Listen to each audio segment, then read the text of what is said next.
Ah, son of a monkey spanking goober.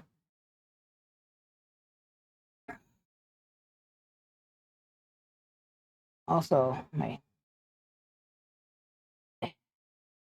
speakers did not change automatically. Yay for me.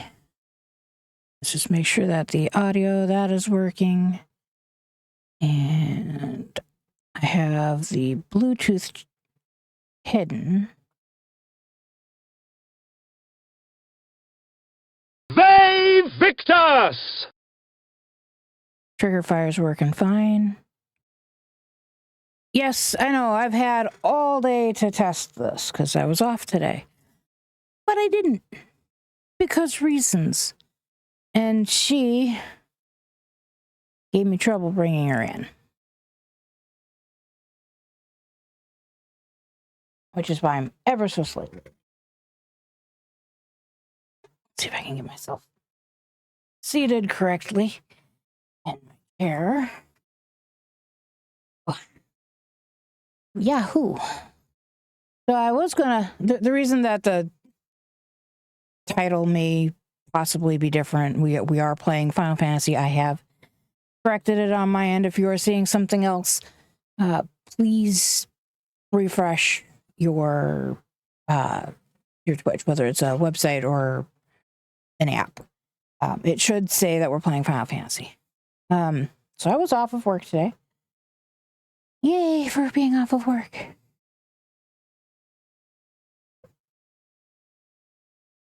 I overslept.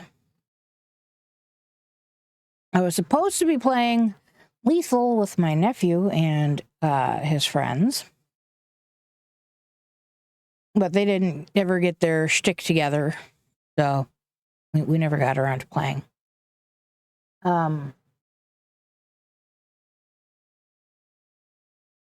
I do have a new heater, but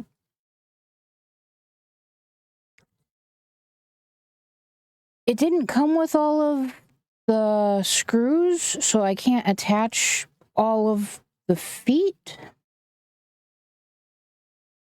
which is kind of a bit of a consternation.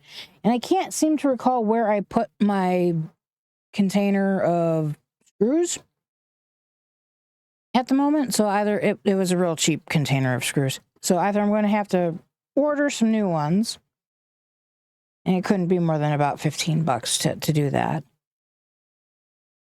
or get in touch with the manufacturer and be like, so I didn't get all of the hardware. My previous one, they were all attached right away. I didn't have to attach them. And I mean, I suppose I could see if I could scrounge the screws from that. But I did uncover my little heater, and I have that one set up kind of nearby so that I have that for right now. There's something. Hey, Darth. I've been having a day. Like, it's been a real day. Has anybody living in the Minnesota area noticed how incredibly cold it is?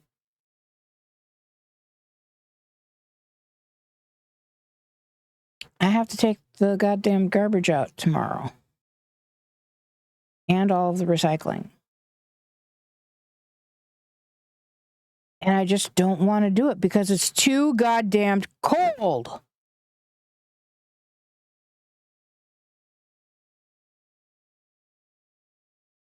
It's too cold.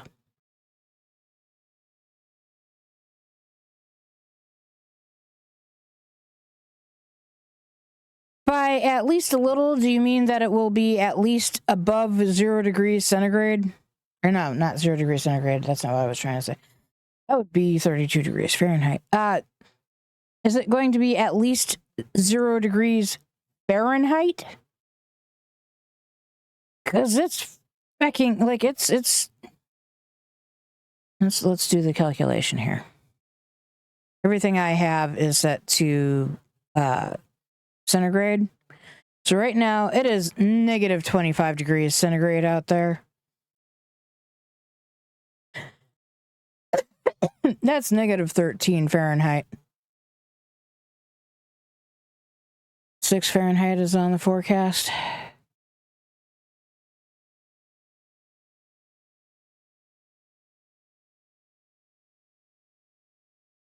I mean, that's still negative 14 centigrade. So that's only like a 9-degree difference. Oh, it's so fucking cold. Generally speaking, I am that person who is okay outside until about 10 degrees Fahrenheit. So about negative 12 degrees Fahrenheit. I'm not saying outside like with next to no exterior, like, oh no, I can go out there in my jeans and a t-shirt. No.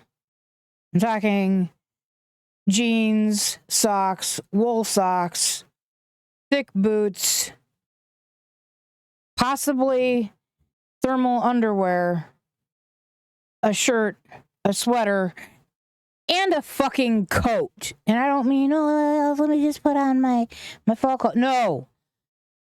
When I say a coat, I mean a fucking, Minnesota winter coat. Okay? I am fucking chilly. What do you mean? The forecast is negative 17 tomorrow?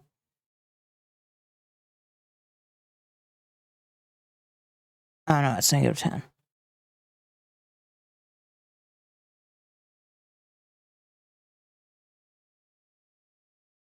Okay, yeah, no, I was that. This is one of the reasons why I hate skimming. I don't necessarily skim in order. My brain doesn't work. Okay, I'm broken. It might actually be colder where you are than it is here. Then, what did I say the temperature was? Because it's. Yeah, it's negative 25 centigrade, which is negative 13 Fahrenheit. So it is actually colder where you are by 4 degrees Fahrenheit. No, I said negative. Thank you. Yeah, it would be negative 27.2 Celsius. So it is actually colder where you are right now.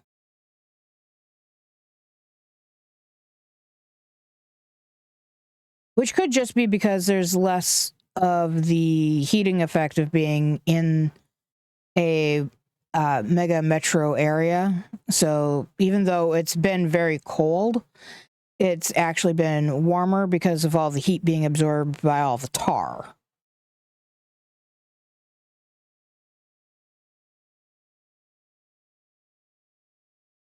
Right. Again, it's that heating effect from the sun hitting the black tar.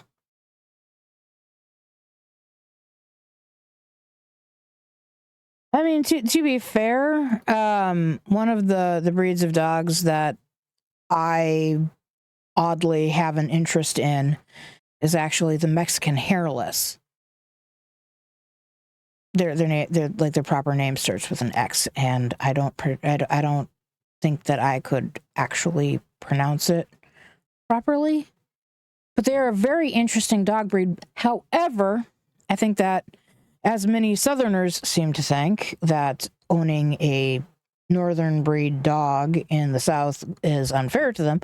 It's, in that particular case, it is not. Like, their double coats are meant to protect them both from hot and from cold. But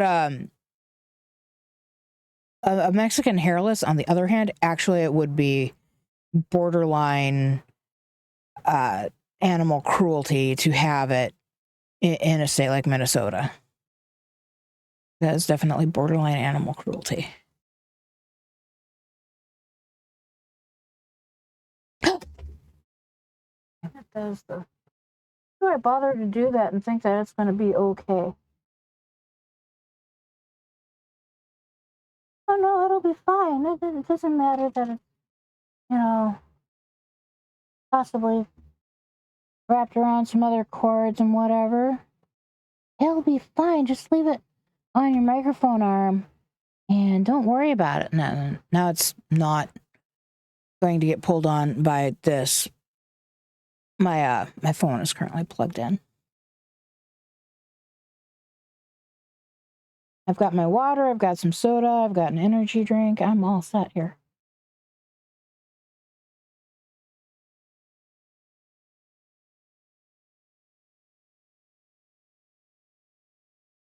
All right.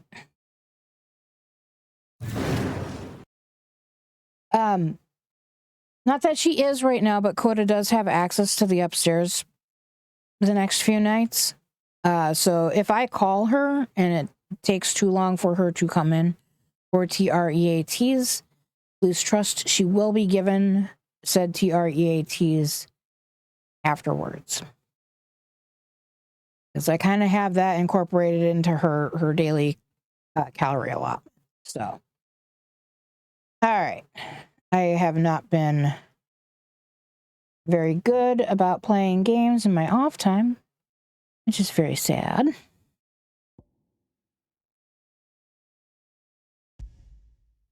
I think I played, other than some Lethal the other night, I think I've tried to play a couple of other games.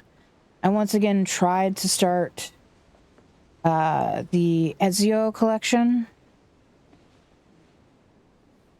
And really, I don't know, I'm finding it difficult. Like, my brain doesn't want it to be a thing.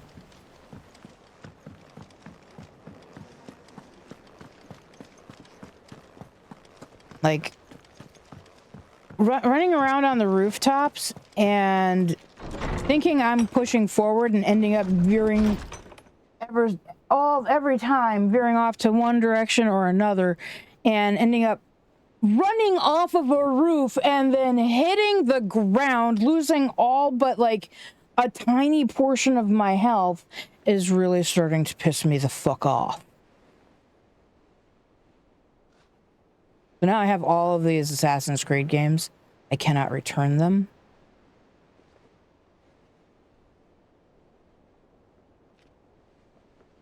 And I'm just pissed off at the series, the entire franchise right now.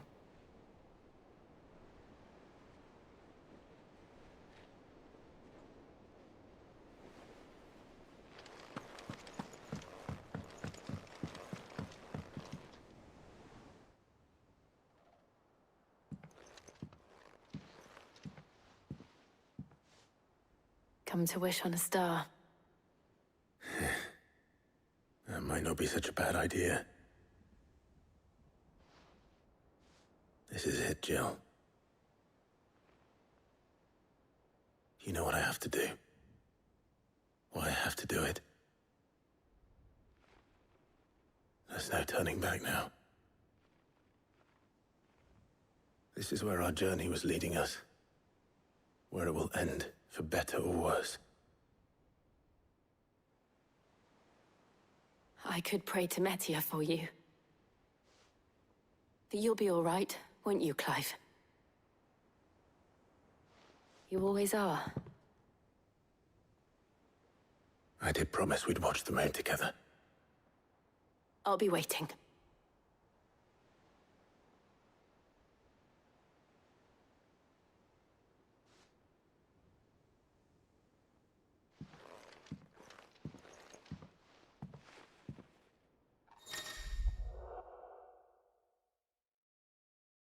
But without free run, I'm not taking the jumps that I need to take when I need to take them. So that doesn't help. Because I tried that. As a matter of fact, I spent entirely too long trying to run away from the authorities at the beginning of the game. I spent 10 minutes trying to get somewhere where I felt safe, fucking hide so that I could lay off the heat.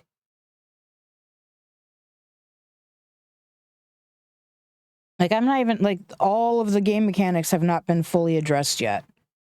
I only just got done watching my family members get hung. And then talking to people after that.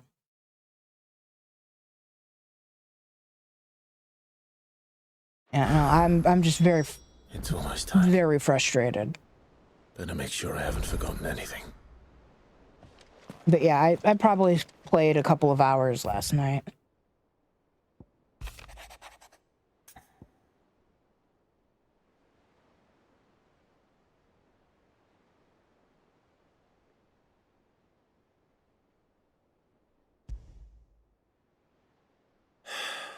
What is it this time, Torgal?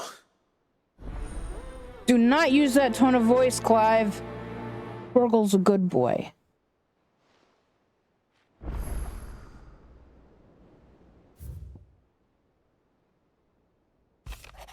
My brain doesn't work that way. If I'm going to do it, I do it all the time. If I'm not going to do it, I can't do it ever.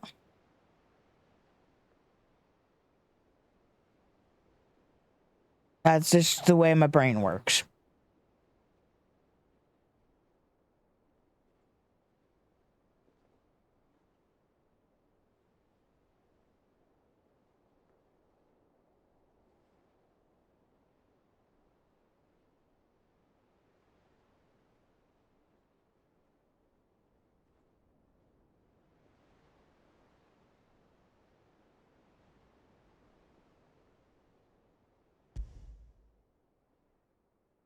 Something tells me this is no mere adventure story. Yeah, no, it's Vivian and I don't want to do it, but I'm going to.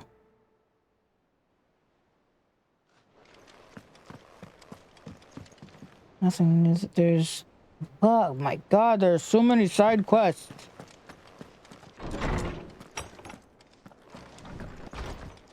Oh, hot damn, that thing is burning up.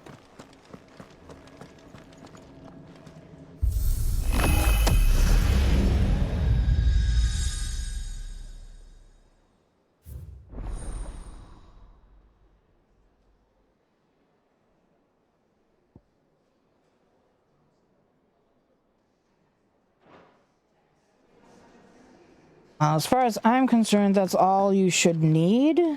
The idea that you have 3 or 4 different run buttons, annoying. But I also find myself with the problem of, what the actual fuck? Why the fuck are the buttons in different places? I've finally gotten used to the idea that the attack buttons are the bumper buttons and the trigger buttons. That I was finally getting used to that, and then I go back and play older games, and I'm like, what the fuck? Why am I pushing, you know, square and Y? Okay, aka square and triangle. X and Hi, Y. my boy. Rutherford informs me that we owe you our thanks. Hadn't intended for you to get involved, but such are the times we live in, huh? I would have done the same for anyone else. You're far too modest, Clive. You'd make a terrible nobleman. But tell me, is the realm truly in as dire a state as Rutherford suggests? From what little I saw, you were right to be worried. I suppose I should have expected the worst. But I was rather hoping the great and good of the realm might have things a little more under control. Alas, it seems that firm leadership is in short supply these days, and without it, the people are bound to lose their way. We must move quickly. But where do we start? True, the challenges that face us are many, but in my estimation, there are 2 key areas to be addressed before any other. The realm's armies, and her larders. As you've seen firsthand, it's every man and woman for themselves out there. I don't even have the hidden blades yet. Certain cities have banded together to try and maintain some semblance of order, yes? But such cases are few and far between. And yet, the only remedy for the chaos that faces us is unity. A unity that transcends even the borders laid Can we down stop by talking our about this right now? ancestors. In short, if Storm does not stand together, she will fall apart. But how would one even begin to unite the realm? The armies, my boy. As I told you already, we begin by restoring order among the ranks of those sworn to maintain it. Sadly, I doubt I could convince even the lowliest gaggle of privates to dig a latrine together. But I do know someone the High Commanders have been known to listen to on occasion. Field Marshal Eugen Havel. I thought he was retired. He was, until an Akashic army tore through Eugen? Randalar and killed most of the rank and file. There is no man alive more capable. Literally. And as luck would have it, I've already spoken with him on the matter. Of course you have. And he's agreed to help. On one condition. That he first speaks with you personally. Havel has always been a man of frustratingly rigid principle. And he has certain qualms about clasping arms with, well, with an outlaw. I extolled your many virtues as best I could, of course, but the old goat was adamant that he be allowed to appraise you in person. You don't mind, do you, my boy? Of course not. As long as chaos reigns, we will never build a better world. I'll do whatever it takes. And if the Field Marshal wishes to speak with me in person, then so be it. That's the spirit. I'll leave for Randalar at once. Would you send a Stolas? Of course. Rutherford is already in the Dalmekian capital. I'll have him tell Havel to expect you forthwith. Excellent. Thank you, Uncle. No, thank you, Clive.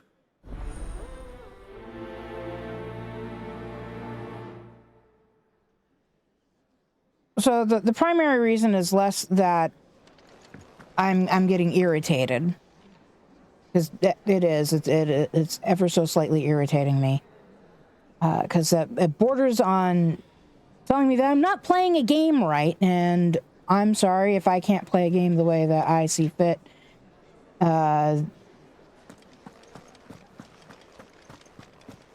That's less on me and more the way you're viewing me playing the game.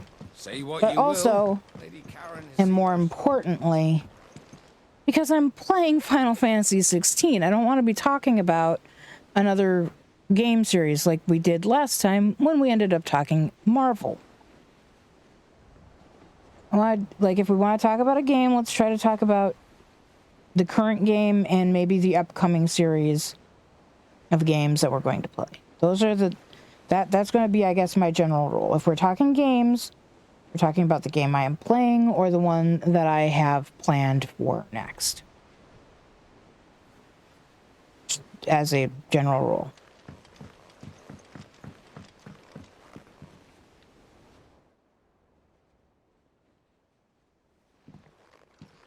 Pining for something, boy.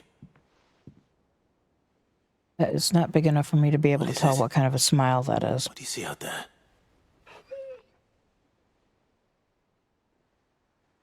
I never did ask where you got that anklet of yours. From Sid, that's why. On the day he brought him home. That long ago? And you're only thinking to ask this now? Sid saw that the pup had a habit of gnawing on his leg, since you ask. Clap that there iron on him to keep him from doing it. What was wrong, boy? I'll take like as not. Must have been hard on the poor whelp losing his loving masters at such a young age. Doubly hard in being a frost wolf, torn away from his icons and all. Sid would always tell him, you want that iron gone, you find what it is you're looking for. I reckon what he were looking for was you. I'm sorry, Torgal. Sorry for making you wait so long. Let's get that thing off you. No.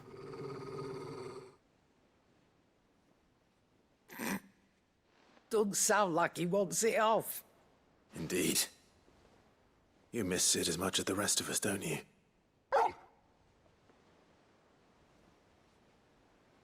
You want me to go with you somewhere?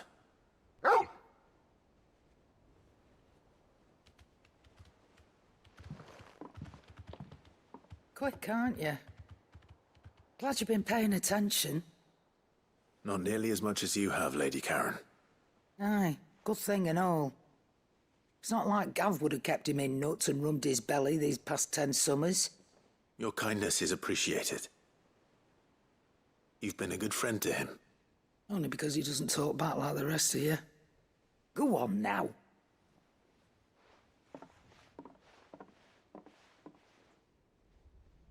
Where to then, Torgal?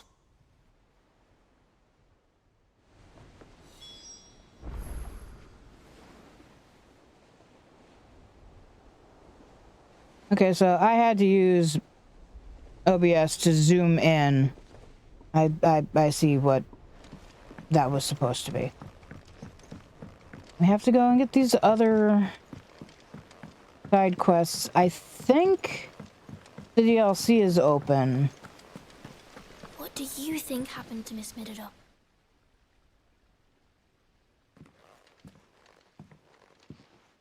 Sid, you have to help us.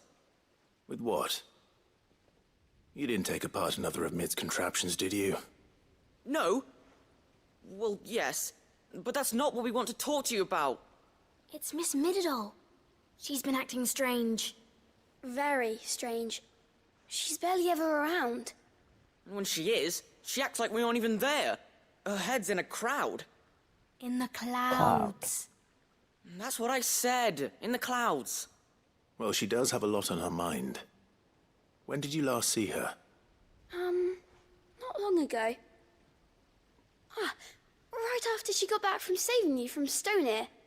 Then it's probably just about the Enterprise. It did take quite a battering on the way there and back. You didn't break it, did you, Sid? You really should be more careful around Miss Mididol's inventions. Oh, don't listen to her. Even if you did break the Enterprise, you could put it back together, couldn't you? But who's gonna put Miss Mididol back together? She seems really sad.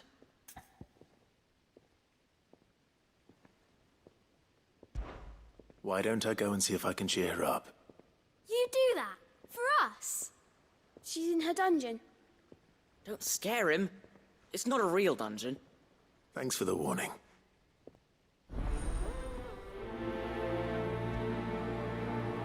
Just give me control of Clive.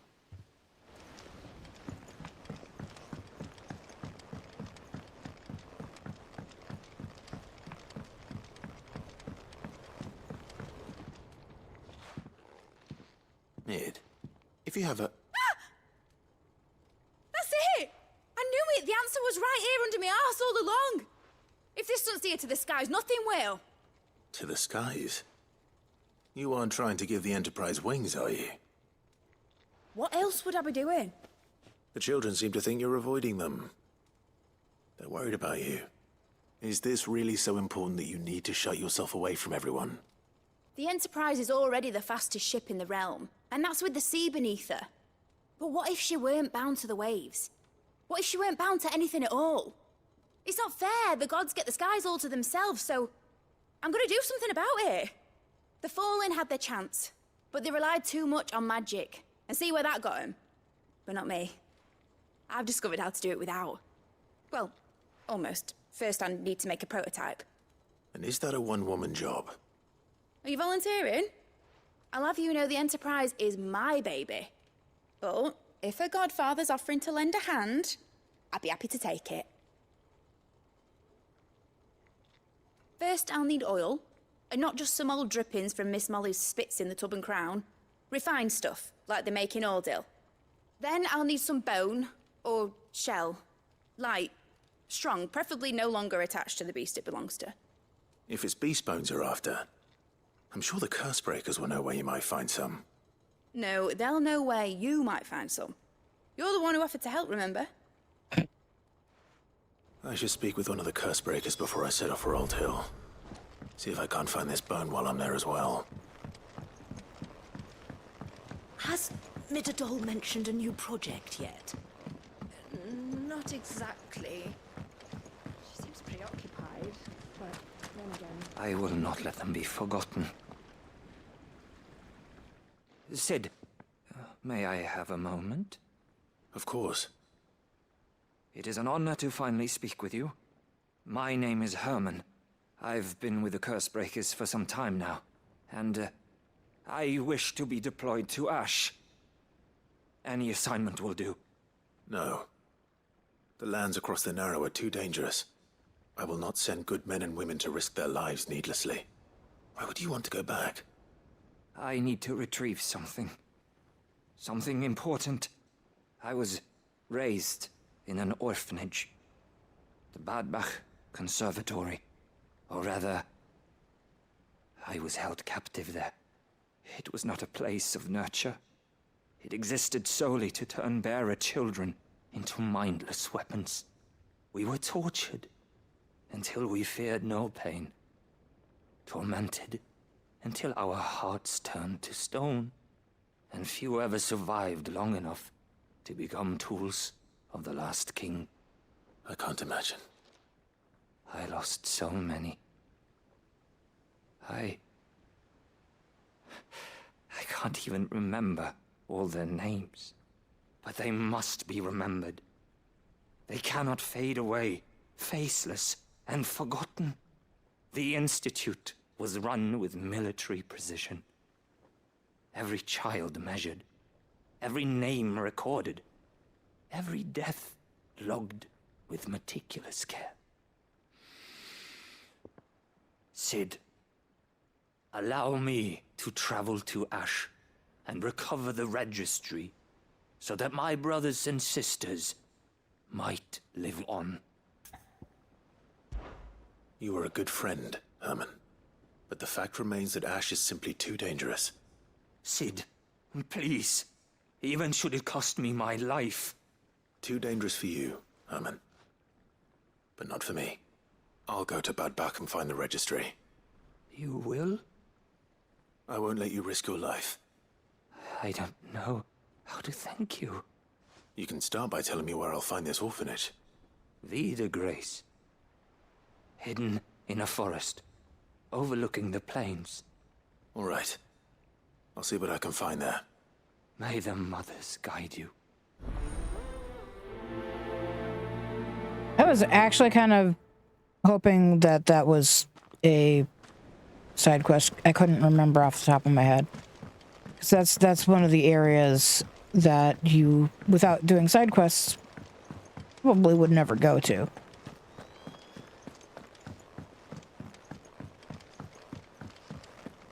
I still feel bad about the way that I phrased that request earlier about games that we're not currently playing. I feel bad about the way that I personally phrased it. I wasn't trying to be a dick about it. I wasn't expecting you back so soon. Is everything we've received and everything promised? I just...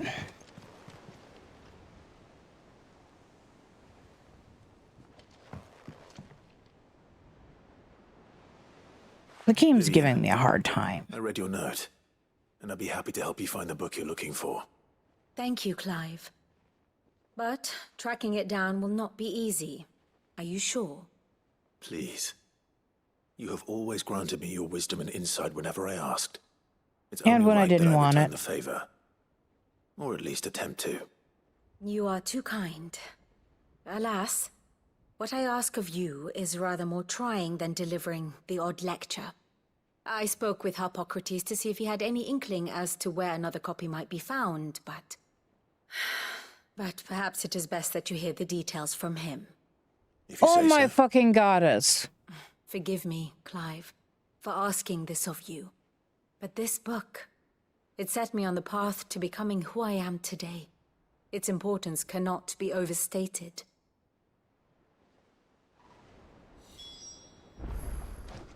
Why didn't you just write a note with Hippocrates, send it to my office, and then I could go off on the fucking quest instead of sending me all over the fucking hideaway? Sid, I was wondering if you could help me.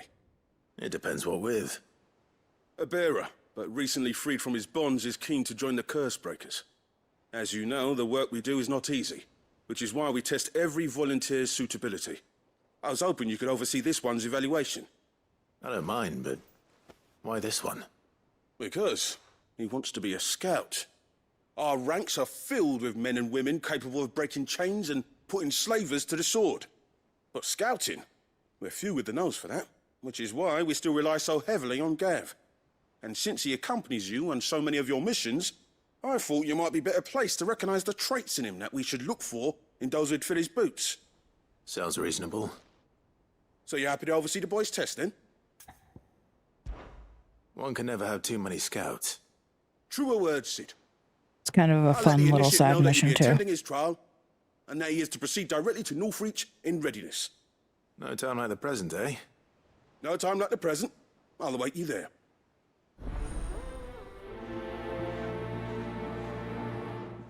It's kind of an interesting side mission.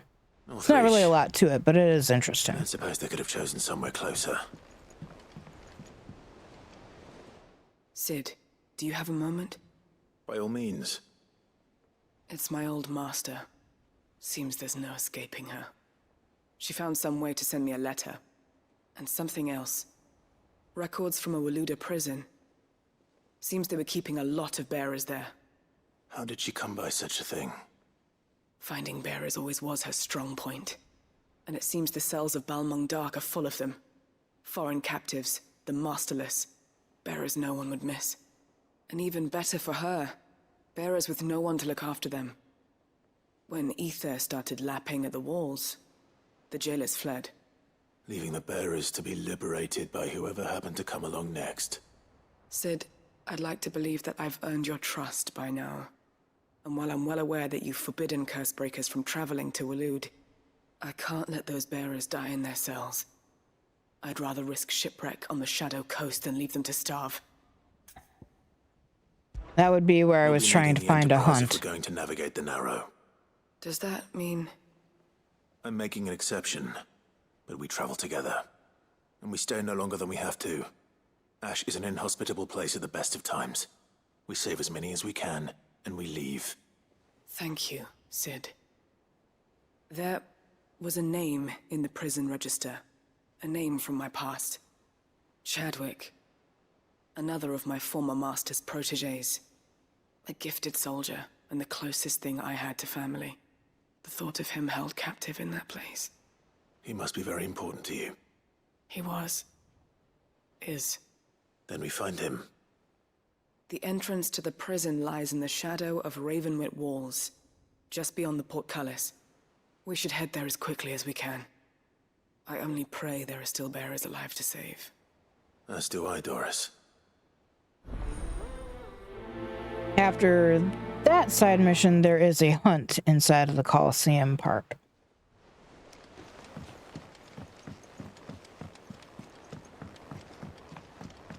God, even Joshua has something for us? Ah, Clive. Joshua, what's wrong? And don't say nothing. It's... not nothing. I've received word from Cyril. The Undying have found Father's will. Or something akin to it. His will? How and where? In the crypt beneath Rosalith Castle. After Kupka was kind enough to drive out the Imperials, the Undying took the opportunity to recover what relics of the Duchy yet remained. And in the process of doing so, they found a letter from Father. I'm surprised anything survived down there. Cyril asked that I join him in Tabor at my convenience. I have been meaning to go, but... would you join me? Of course. I want to know what's in that letter as much as you do. Very well. I am ready to leave when you are. Alright, so let's go and talk to Hippocrates.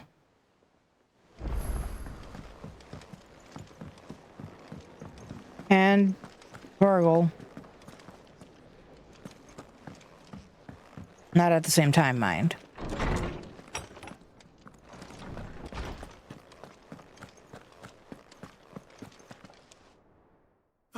Clive, my boy.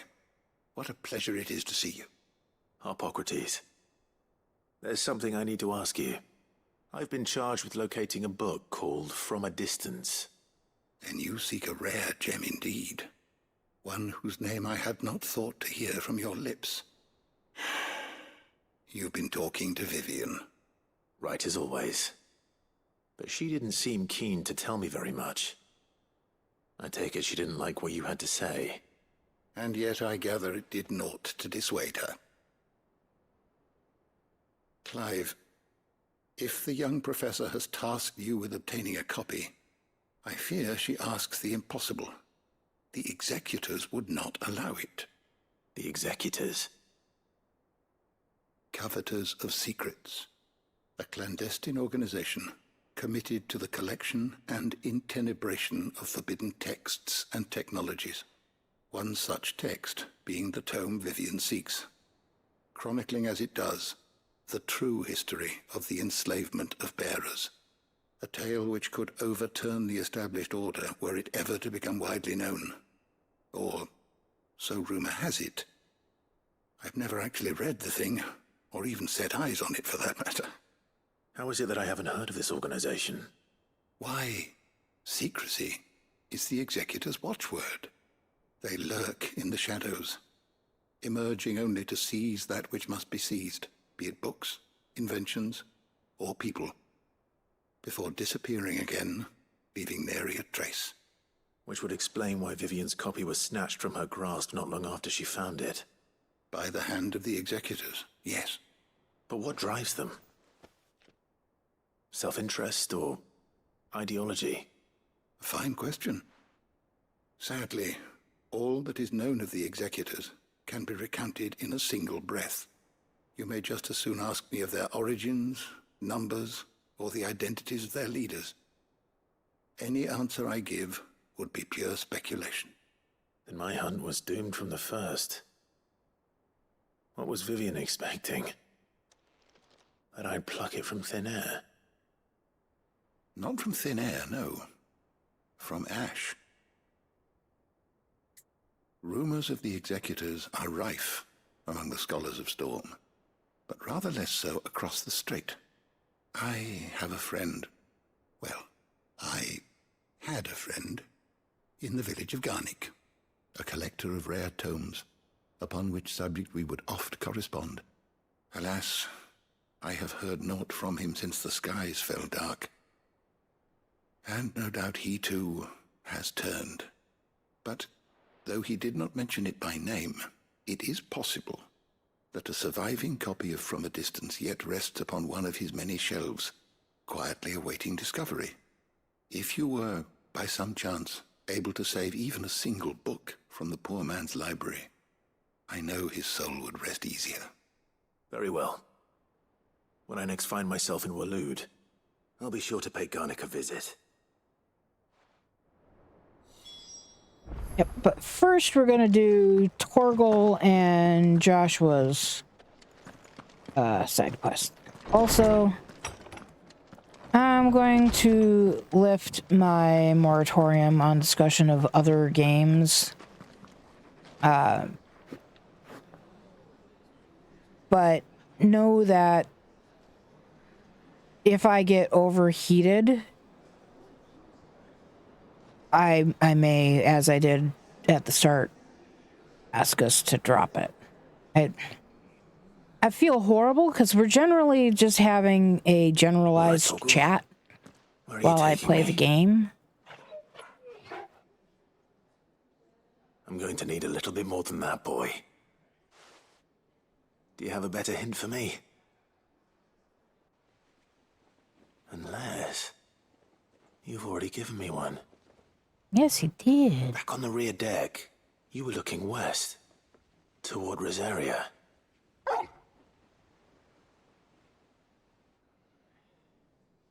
Why don't we try Dog has more brains than he should. I haven't been to the island in almost 20 years. To Port Isolde, then. Fingers crossed the old mooring is still there.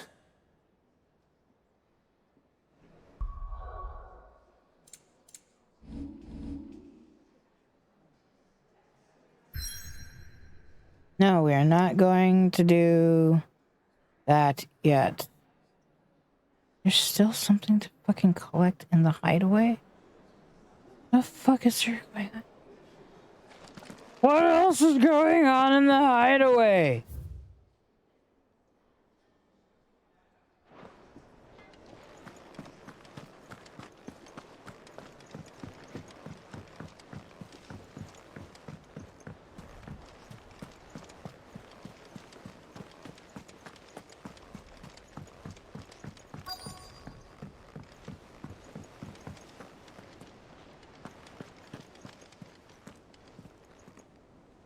All right, Sid.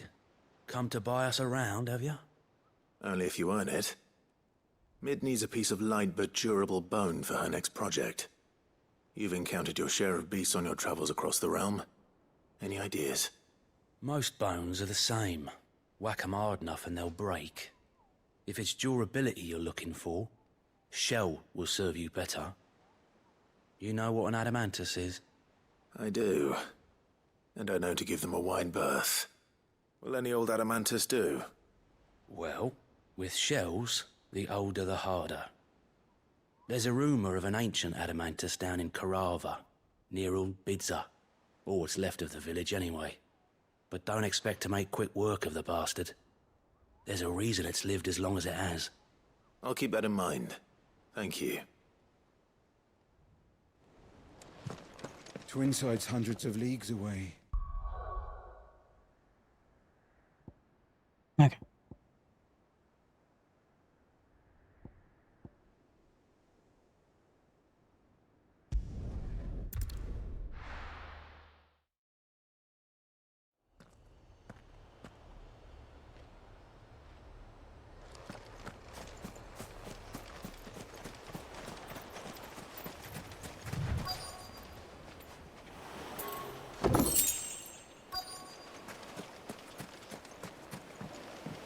Come on, Torgal.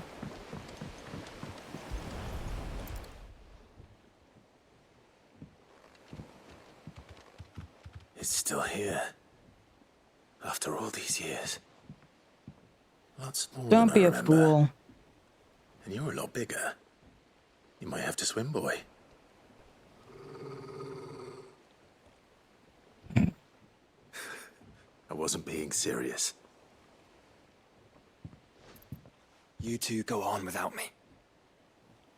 I doubt that boat will hold a third. If you're sure, we won't be long. Hop in, boy.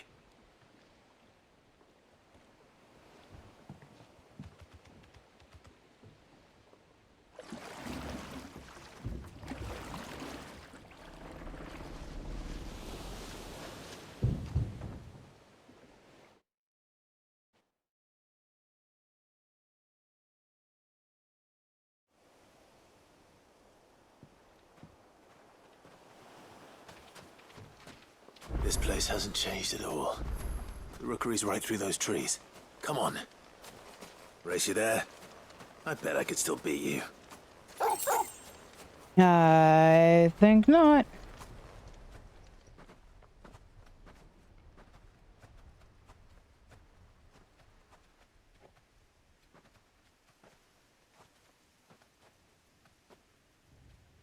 Here we are. This was our hideaway. Wasn't it, Torgal?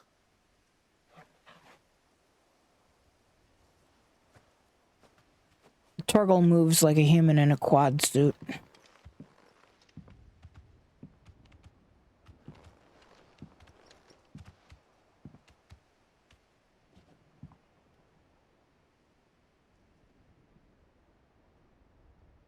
Don't get me wrong, I still love Torgal.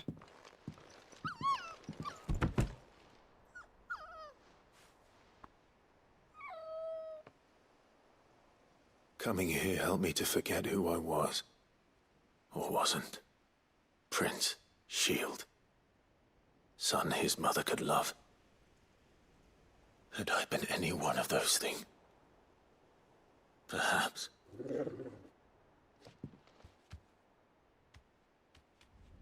What is it, boy?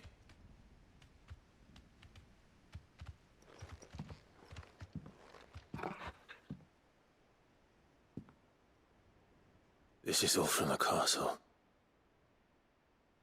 And Phoenix Gate. Did you bring these here?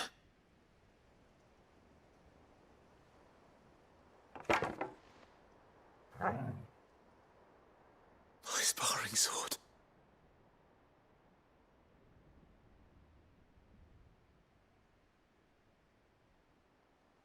Well, well. You never stopped looking for me, did you, boy?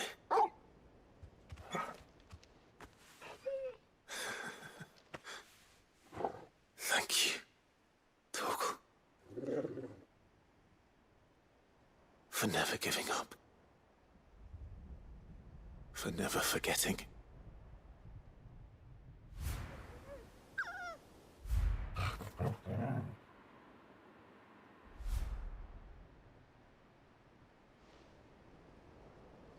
Let's take this with us, shall we? So I don't forget either.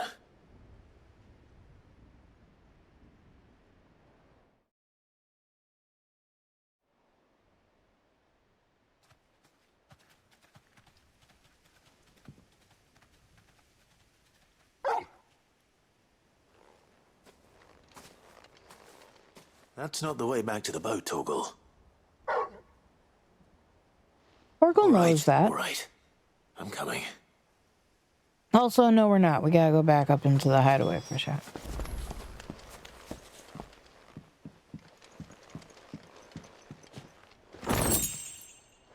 Oh.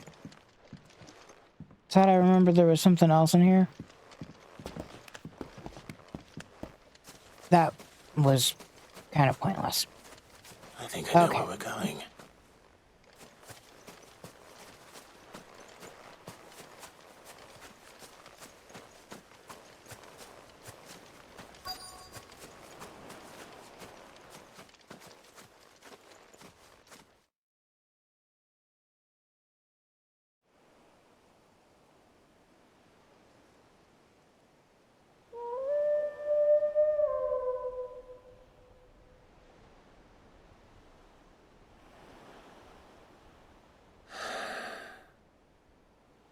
People always talk about the importance of putting the past behind you. But without it, we wouldn't be who we are today. And we certainly couldn't steer our way to a better tomorrow. Come on, Torgal. Let's go home.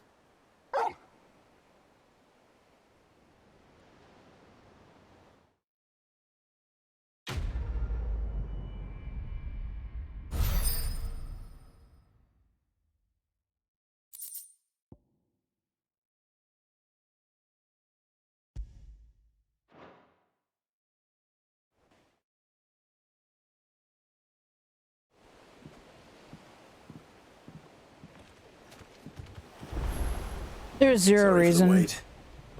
We're ready. Zero reason that Joshua couldn't have come with us on that fucking trip.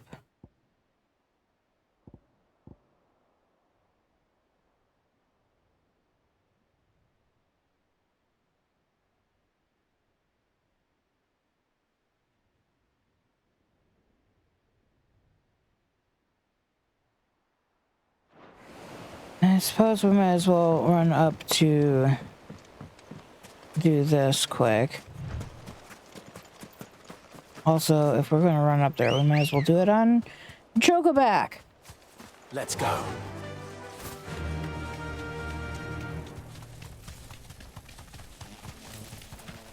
I mean, could...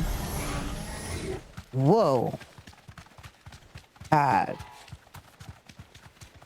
Could we have just mapped over there? Sure. But this just felt right.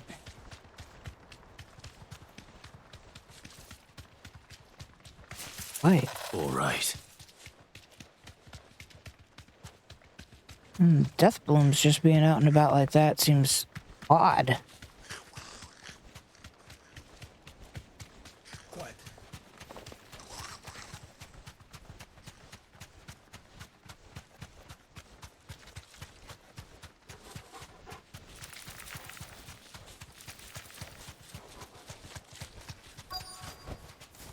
can walk from here. What if I couldn't walk from here? I just tried to scan. Like I was fucking in Lethal.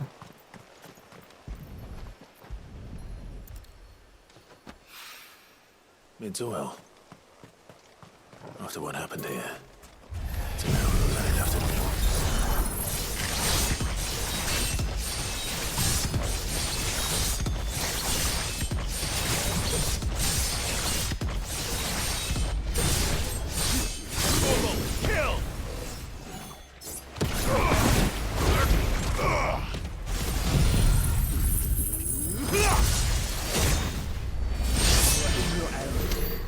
That's right. Now I have a bunch of shit on cooldown because of that. Gee, thanks.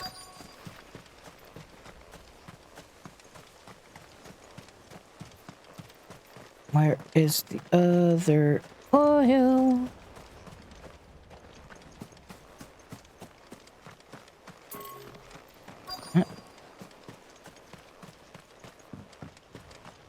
Up here? It's right there. Yep.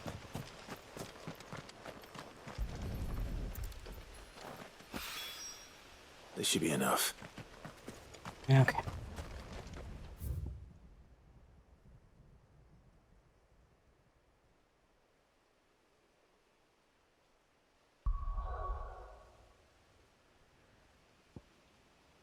All right.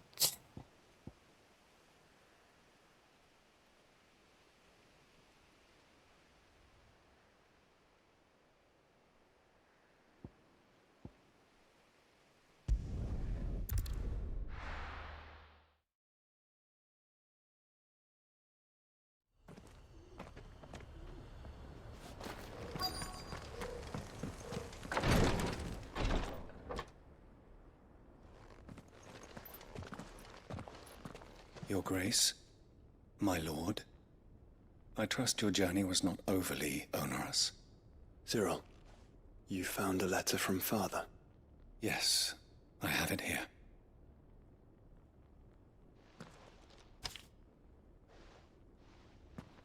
If you would do us the honor, my lord.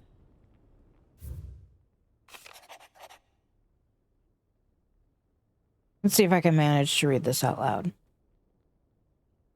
I know that I ask much of you in this coming war, but I see no other way to secure a future for our duchy or our family. Yet even should we succeed in subduing the savages and winning back Drake's breath, the threat of the blight still looms, and only with all Rosaria striving as one might we at last overcome it.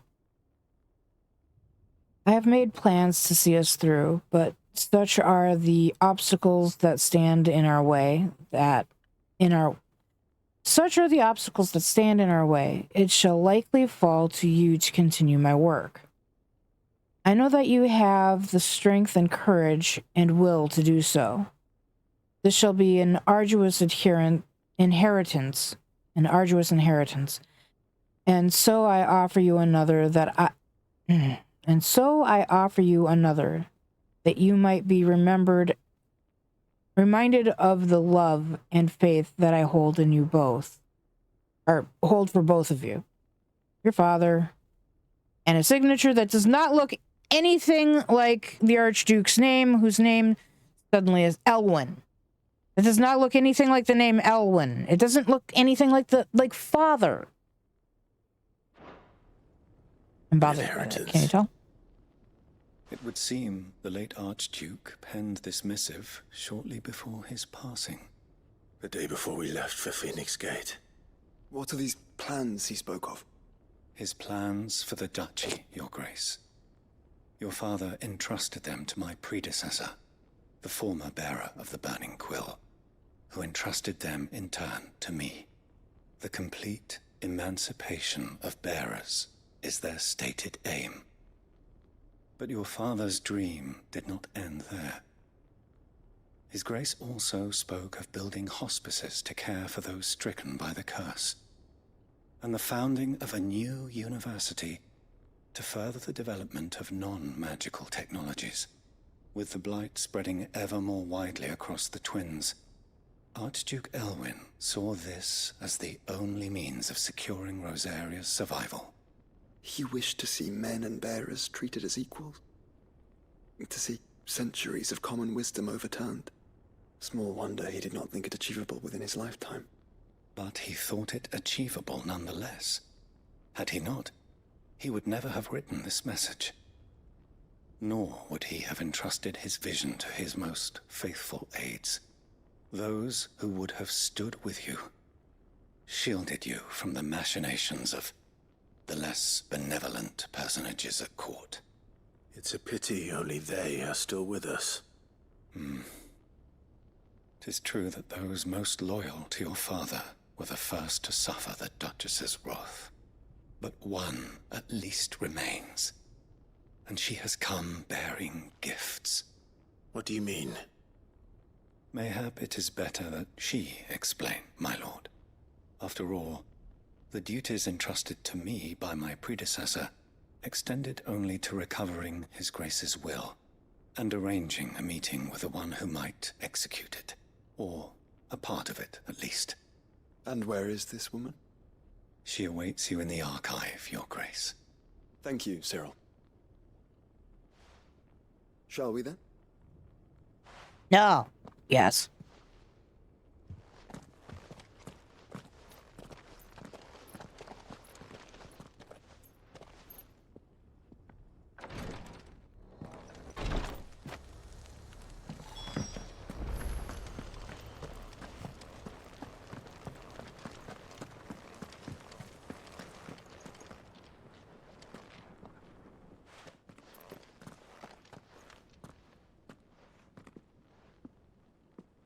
My lord, Your Grace.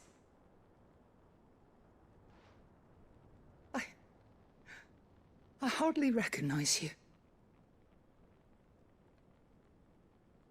I am Goditha, retainer of House Rosfield, loyal servant to the Phoenix and his shields. Your father, the Archduke Elwyn, entrusted me with the delivery of a gift. I only hope you can forgive my tardiness in bringing it to you. Lift up your head, Lady Goditha. You have our gratitude for your service to our house and to our father. I merely did my duty, as any proud Rosarian would. My lady, perhaps you could explain a little more? What exactly is the gift you bring? As I'm sure you know, it has long been the custom for the children of House Rosfield to be presented with certain keepsakes upon their coming of age. Indeed it has. Our father often spoke of the day when our turn would come. And had he lived to see it, he would have presented you with the treasures I bear. Matching armbands for you both. Alas, he did not live. Indeed, he was taken from us even before they could be completed. He had intended to claim the Heartstone with which each armband was to be finished himself, but it was not to be. And his gifts remain incomplete. I see. It saddens me to bring them before you, as they are. It was your father's wish that you be presented with the finished articles, not these works in progress, but with his grace long since gone, and the stone left unclaimed. I had little choice. You are grown men now, and his house is yours. And while I would not presume to insist upon your claiming the Heartstone in his stead, I know that nothing would have pleased him more than for you to do so. Thank you, Lady Goditha. What say you, Clive? What else? Of course, my lady. May our father's will be done. Oh, I am much obliged. Do you know where we might find this Heartstone, my lady? I do. Though it may be a matter of a good deal more than simply happening upon it. It is found in the bellies of elder griffins, you see. We do at least know where to find one. A certain specimen has made its nest in Titan's Wake, not far from here. A certain specimen? You are most perceptive, Your Grace.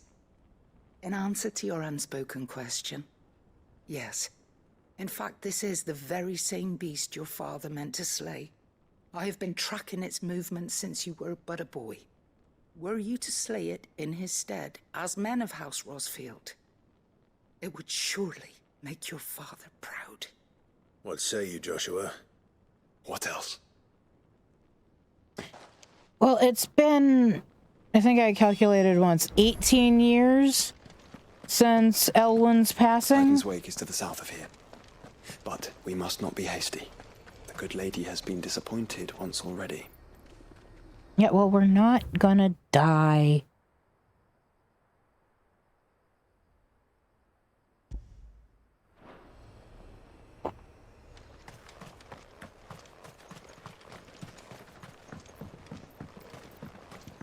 Ow.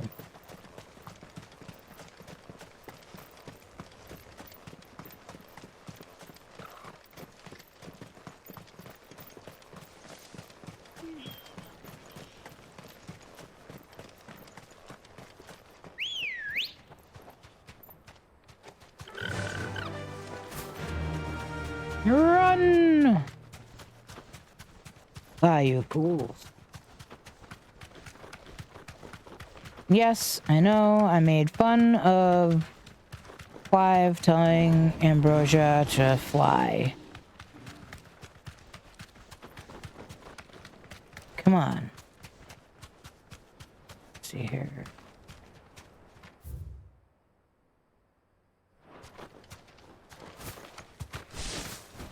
Yep. That's not right.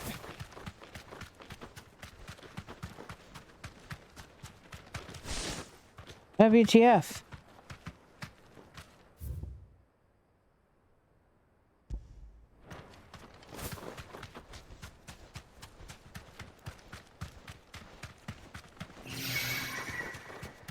Oh, hush your face.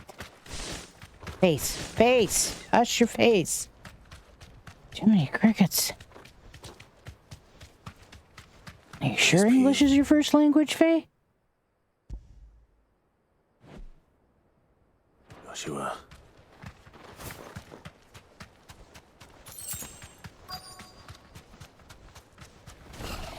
There it is. For House Rosfield.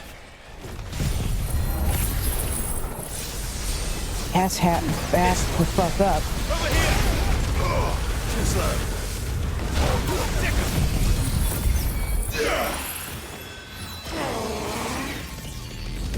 I kind of forgot we were using Ultima's attacks for a moment. This one.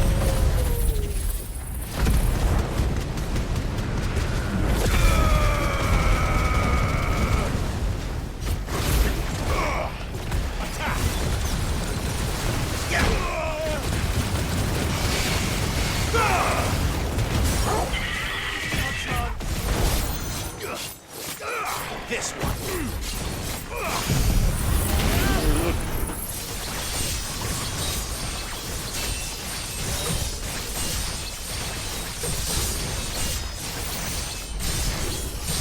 Look out, Torgal!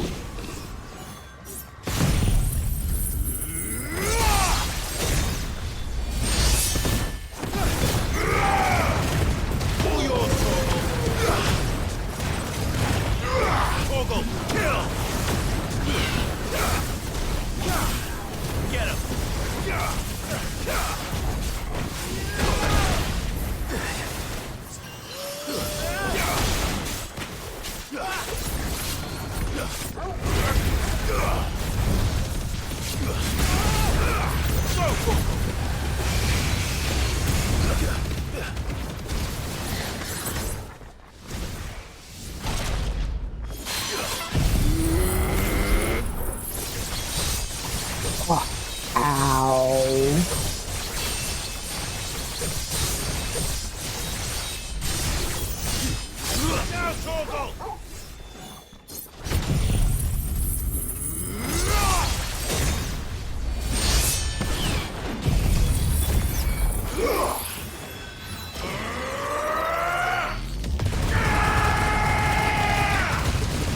Yeah, this thing is stuck right in the middle there. My strength is yours.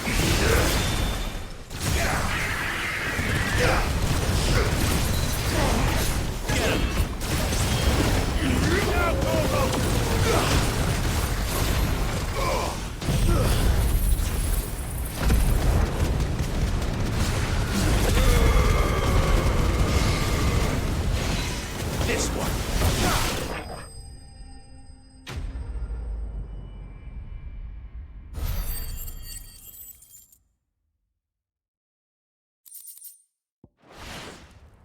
Is this the Heartstone?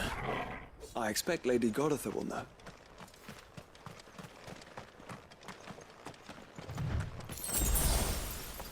Yahoo! Alright.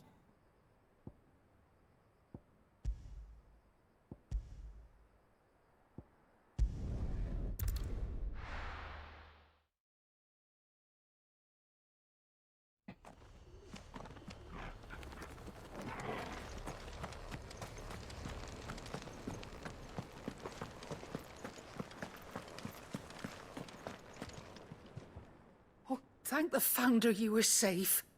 The Griffin is slain then? And the Heartstone claimed.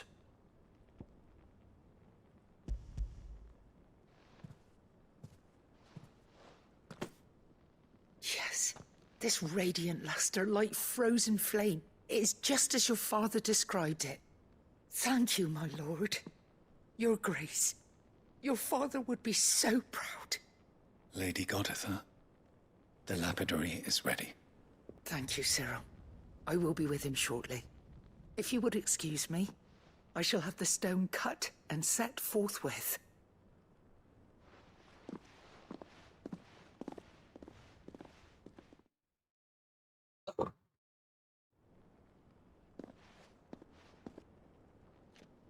The armbands are complete.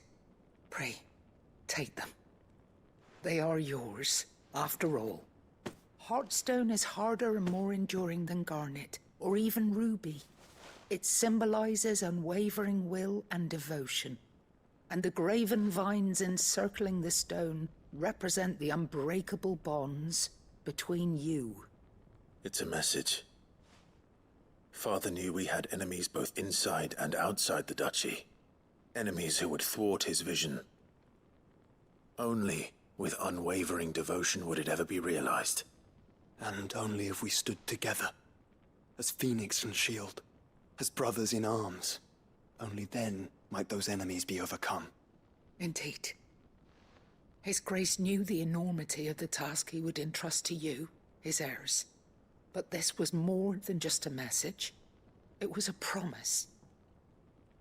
That he would always be with you. Thank you, Lady Goditha, for remaining the steadfast custodian of our father's will. Forgive me, my lady, but there is something I don't quite understand. The Undying told me that after Father died, Mother claimed all of the ducal treasures for her own. Even if the armbands were incomplete, she would surely not have overlooked them. So, how were you able to keep them from her? Because I was the keeper of the vault. Though I was but a lowly servant, your father spoke to me of his intentions for the bands, of the deep love he had for both of you, and his hopes for your future. In the days before the disaster at Phoenix Gate, I discovered that the Duchess had ordered her jewelry be sent away from the castle. It was then that I knew she meant to betray us. I tried to warn your father, but it was too late. When word of the fire reached Rosalith, I knew my time was short. So I took up the armbands and I fled into the night. And thank the Founder you did. Yet my duty to your father was incomplete. Not knowing what else to do, I followed the Griffin, thinking I might claim the Heartstone on its passing.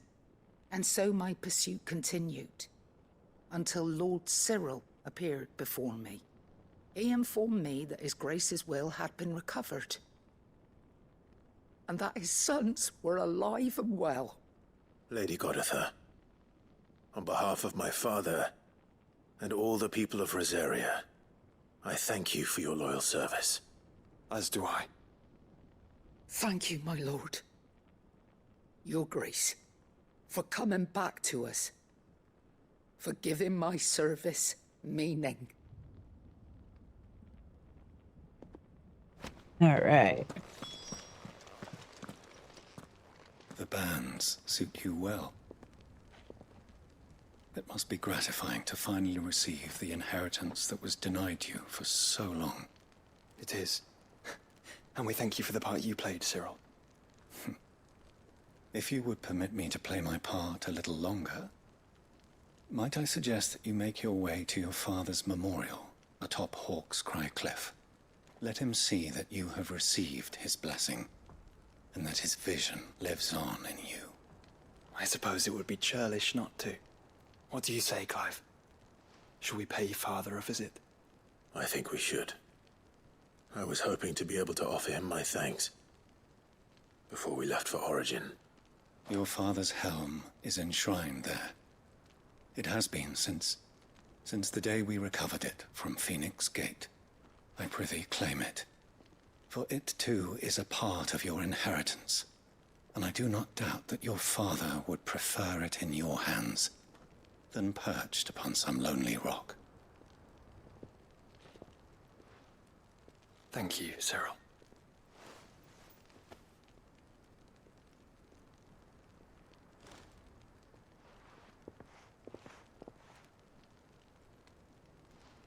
Come on, Clive. He's waiting.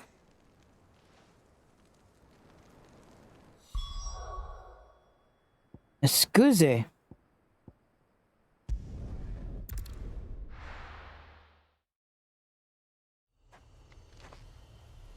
Now, this is one of those things that I had to prove to myself existed all the time. There's another one that's right here we have to come to later. Unwavering will and an unbreakable bond. Do you really think we're strong enough? Save the world? Of course. To have overcome Father's political enemies. Of that I'm less certain. Especially knowing what we know now. What Mother was truly capable of. But perhaps these bands would have helped. Knowing he was with us would have made all the difference.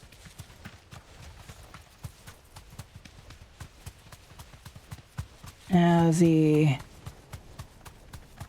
way down here is, I think, always open. It's just back there. But the memorial isn't here. Until now. Weird.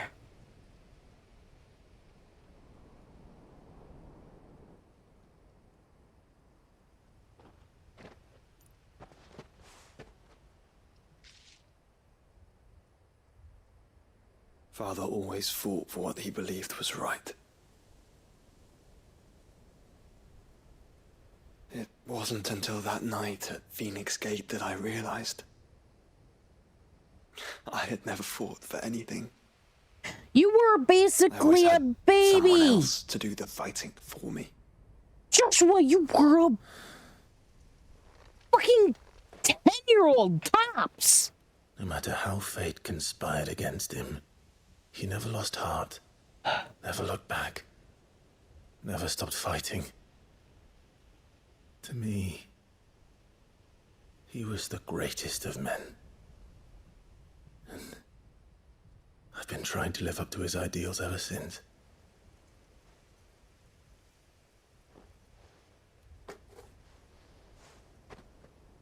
We all have, Clive. We all have. And we'll keep trying. Because that's what he would have wanted. What he would have done himself. Even if it meant standing against the very gods in the heavens. I shall be borrowing this, Father, if I may. That you might watch over us as we follow in your footsteps.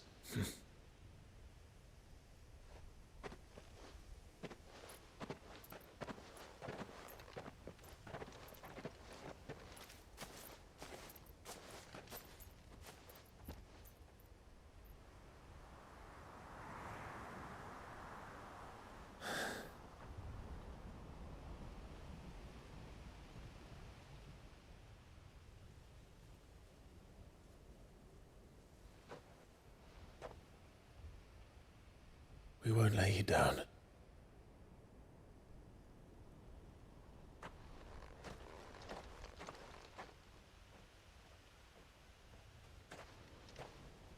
Onward then. Onward. To the end. And to a new beginning.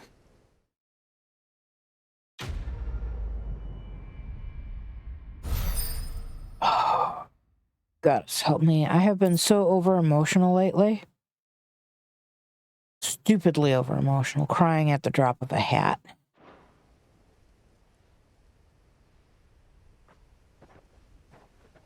First, I think I always kind of cry when the ghost of Elwyn salutes them. You don't really get to see much of it, but there's enough that you know that Elwyn was there.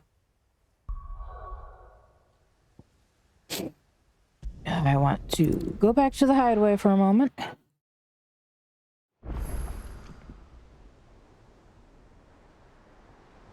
God has helped me and my poor goddamned heart.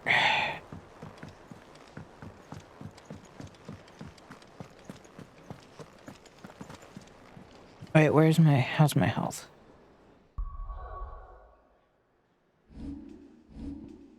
Okay, my health is fine.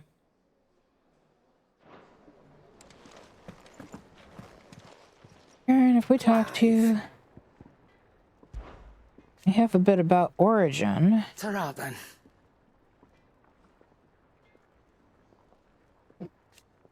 Thank you, Karen.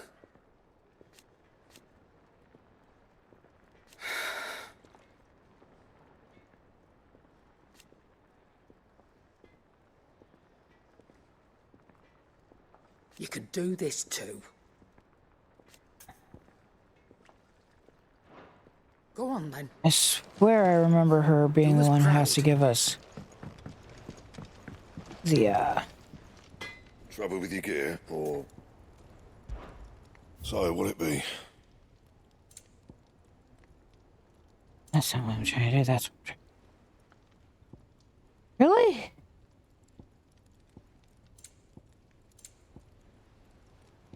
Huh.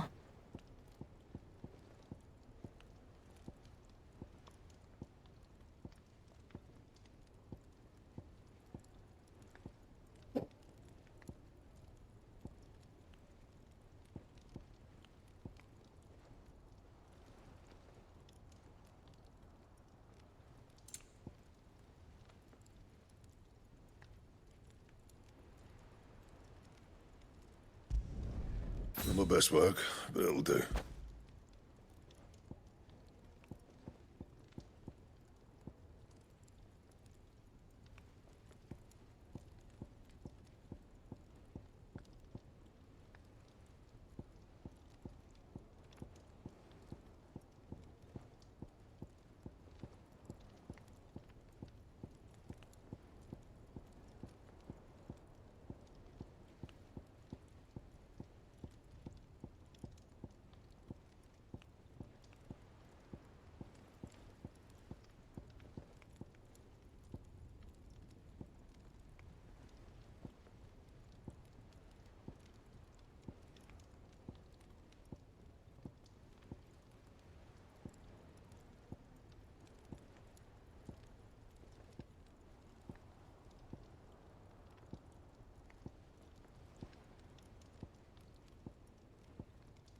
Huh. Shut up, Blackthorn. First the skies, then the crystal. What next? The advent of Dorotega herself. What do you mean there's another quest in here? Organ.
That's touching.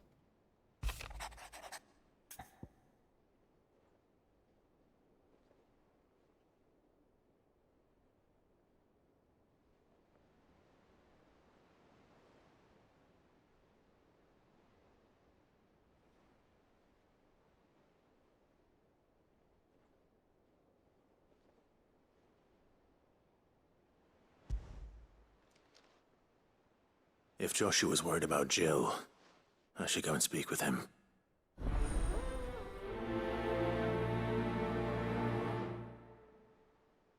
I really like this quest. It's cute.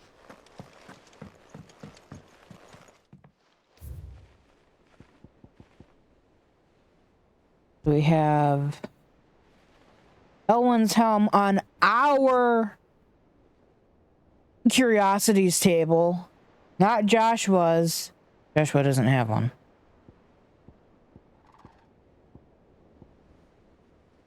And our sparring sword.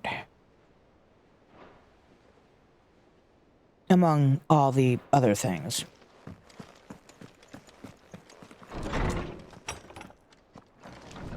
Fucking Oscar is still here.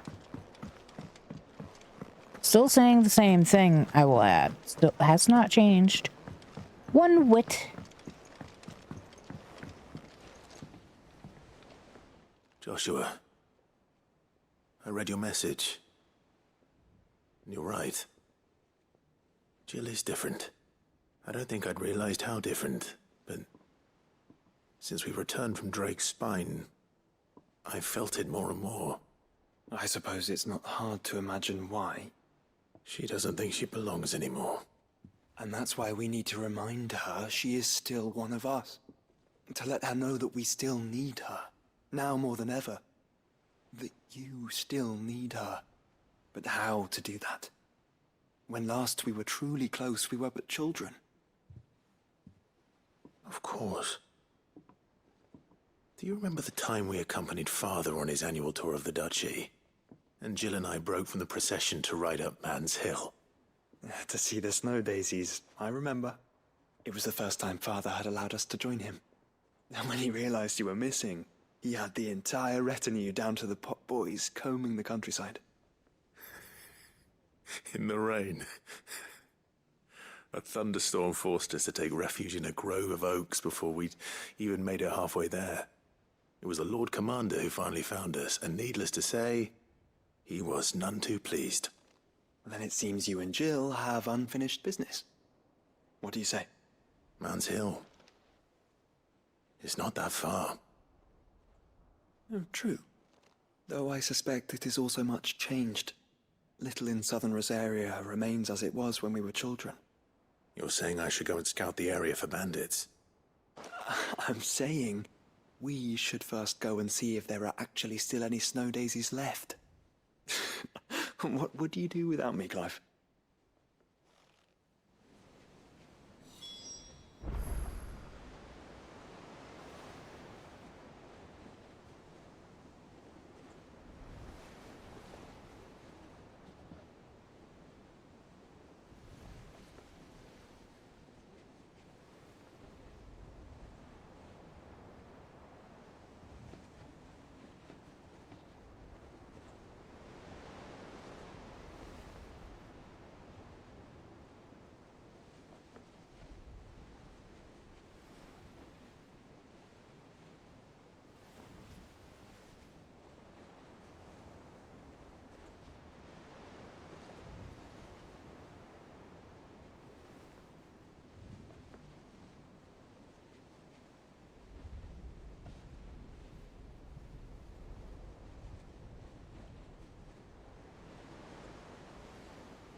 this is the place, but... I'm sorry, Clive.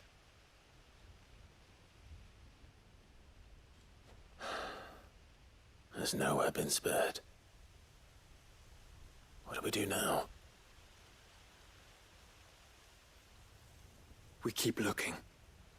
Man's Hill cannot be the only place where snow daisies grow. Perhaps, but it's the only place I know of. Knew of. Then why not ask someone who might know of another? Someone at the backyard? To the hideaway, then.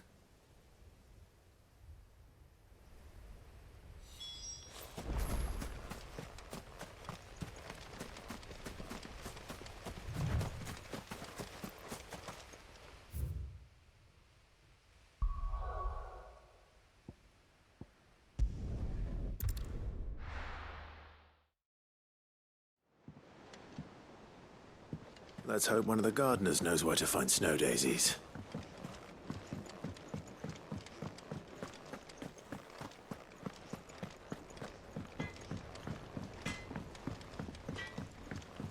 Say what you will, Lady Karen is...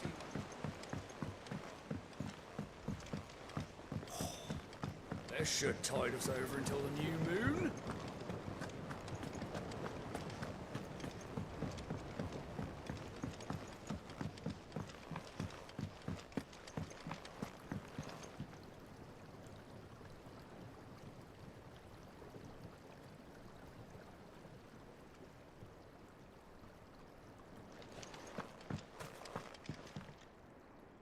Oh. What brings you down from the heavens, Sid? I need your advice. Joshua and I are looking for a place where snow daisies grow. Preferably in abundance. Snow daisies. Then you'll want somewhere not too hot and not too cold. And where the winds are strong enough to carry the seeds. I reckon Man's Hill would be a good place to start. There in the Royal Meadows, perhaps? Both have similar climbs and the right elevation. If the Blight hasn't claimed them yet. Right. Thank you. Did you learn where we might find our flowers? The gardener here mentioned the Royal Meadows in Sambrak. Ah, the fields beyond Northreach. Well, if that's the case, then Yote was right. I recalled that she kept the record of our travels, you see. So I asked her if she'd perhaps noted anywhere that snow daisies grew, and she mentioned Oilerfeist Bay. Whose shores border the meadows. Off we go, then.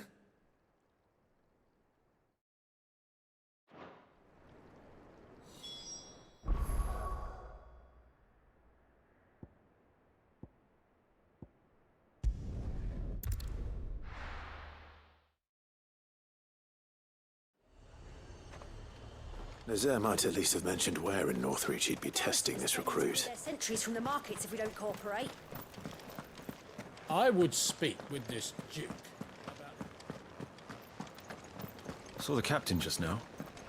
Wasn't wearing his Hang uniform. the Duke and his... Because he handed it in along The with bastard's his... not...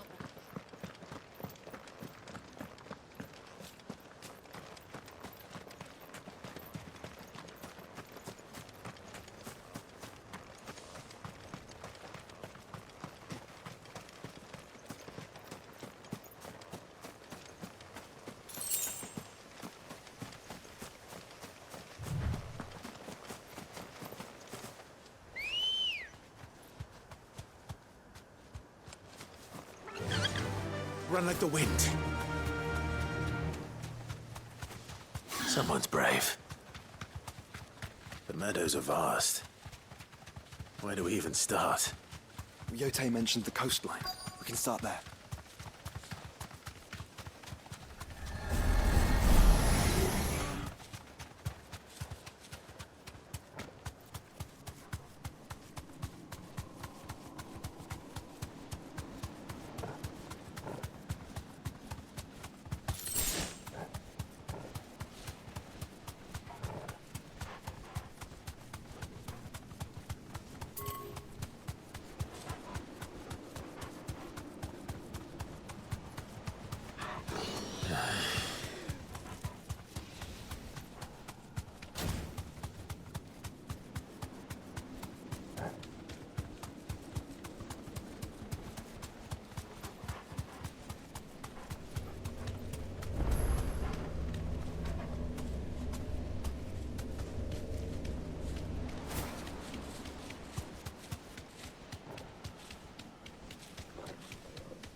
time to fight.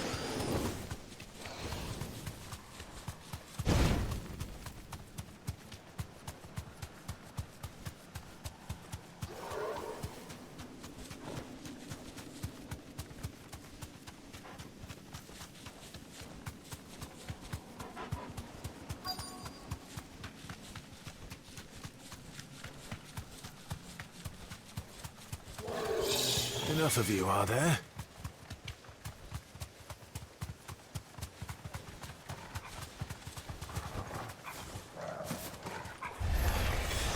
Look, brother.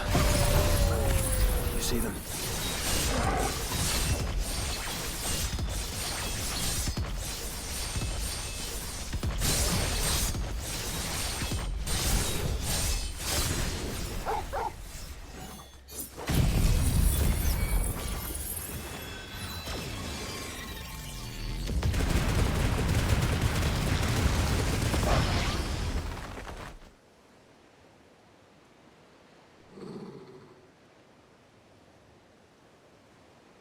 What do you see, boy?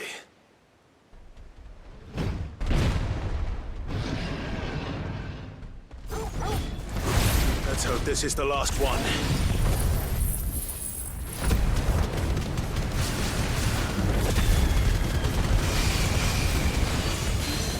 Only one way to find out.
That was harder than I expected.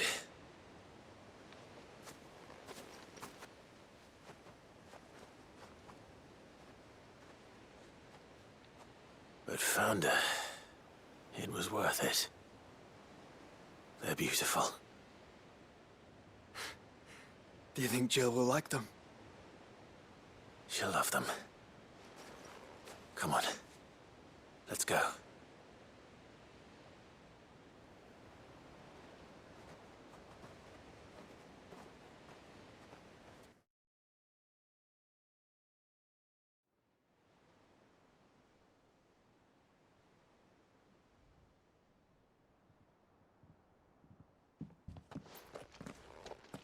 It appears my work is done. The rest, as they say, is up to you. Well, you and the skies. We wouldn't want another thunderstorm now, would we?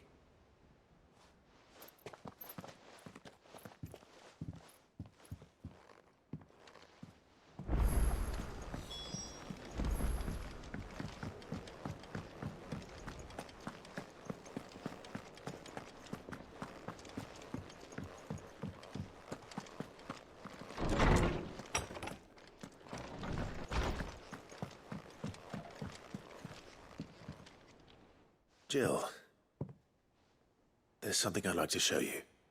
There is? And where might this something be?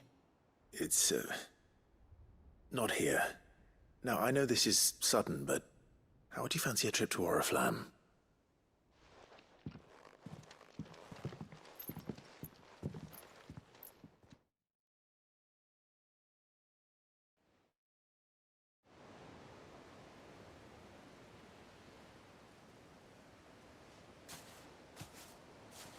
There are so many.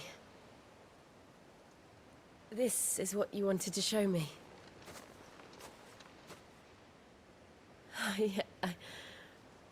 I don't know what to say. You don't need to say anything. The smile on your face is enough. We've been worried about you. Joshua and I. Do you remember when I took you to Man's Hill? Or tried to? How could I forget? You saw me crying and thought a change of scenery might lift my spirits. In the end, it earned me a nasty cough and a stern scolding from your mother. But I felt wonderful nonetheless. I'm sorry.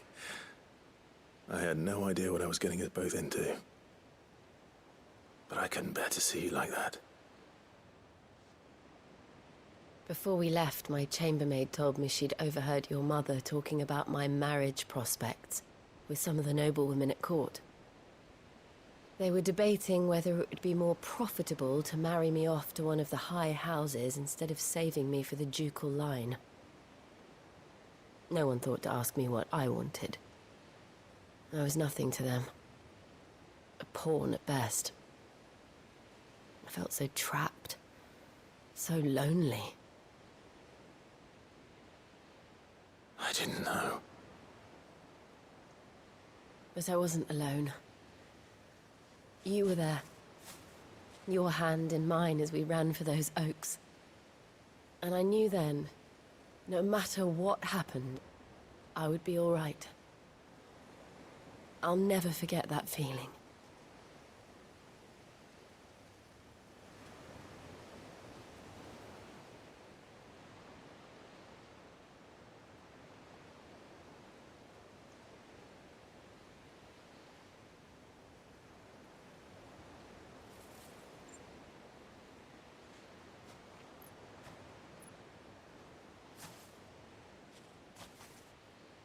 Before we broke camp, the morning after the storm,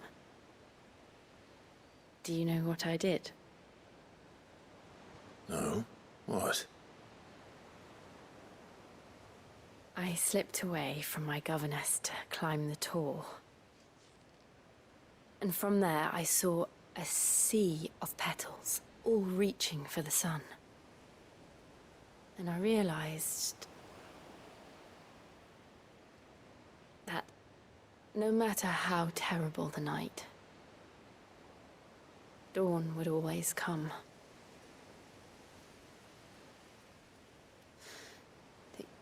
That you would always come for me. And you have. Again and again.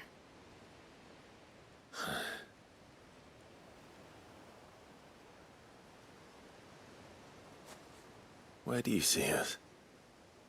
When all this is over?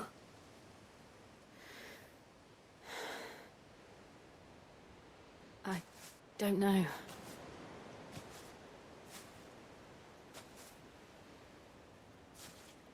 Not here, though. I think I've outgrown the twins. After everything we've been through, the realm just seems so small. I'll need some space to spread my wings. Then that's what you'll have. And I'll stop at nothing to see that you do.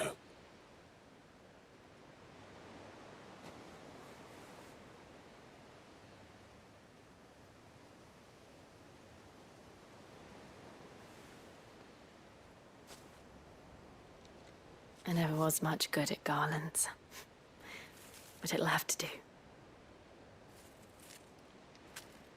I'll treasure it forever. Thank you, Clive. For this, the flowers, for everything. It's exactly what I needed. You are my treasure.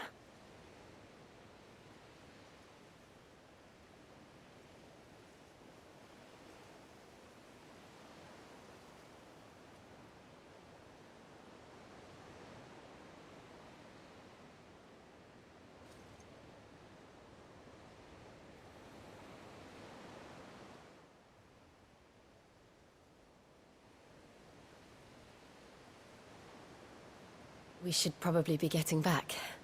I expect the others are wondering where we are. You're right. There's still much to do. And we'll do it together.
Leviathan the Lost. But why now? After all this time.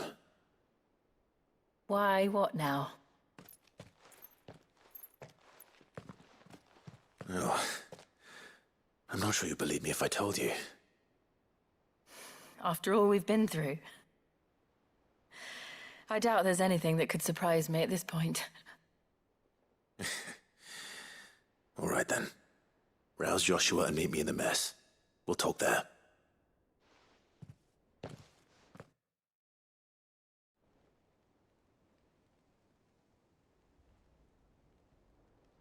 I see we're all here. So, what is it this time? I'm not sure yet. The letter delivered to my chambers omitted a few crucial details. Do we know its provenance? That was one of the details it omitted. But whoever the sender was, it seems the dame held them in high enough regard to point them in our direction. The dame? Well, she's not one to waste our time. It must be important. Important might be an understatement. If the letter is to be believed, Leviathan's dominant is in danger. And someone wants us to save him. Leviathan? So the Warden of Water has finally returned. What has it been? 100 years? More. The Lost moniker dates back at least that long. Even our venerable lawsman would not have been so much as a glint in his father's eye when last the mighty serpent brought his crashing waves to bear upon the realm. But why the gap? I know it can be a few years before a new dominant's born. But over a century? Should the dominant of Water's bloodline have been severed somehow, it could have prevented a new dominant from awakening. But if one has awakened now, he couldn't have chosen a worse time. Every nation in the realm has lost its dominant. If word gets out that there is still one to be had, they will stop at nothing to claim it for their own.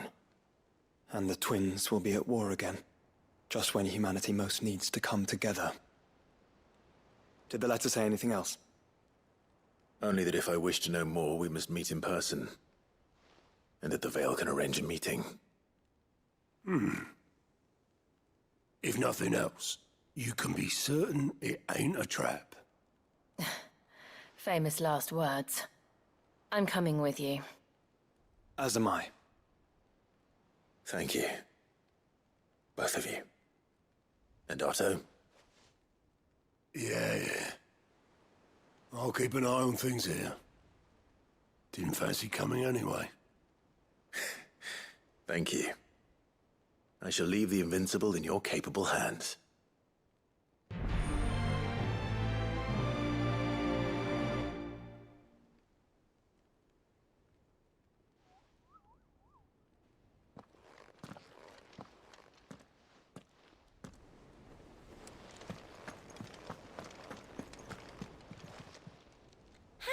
Help you today, Clive? Your benefactors are a generous lot. Here you are. Come again. I may have more for you.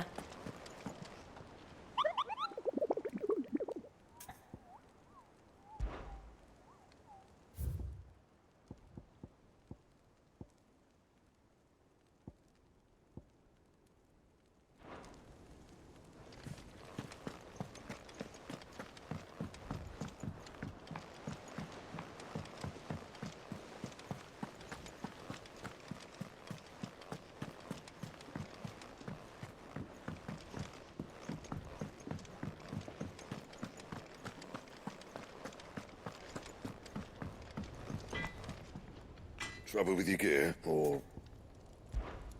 What do you want?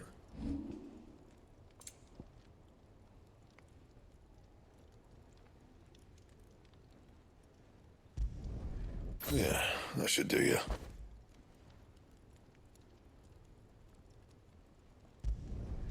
Not my best work, but it'll do. That it? Fine.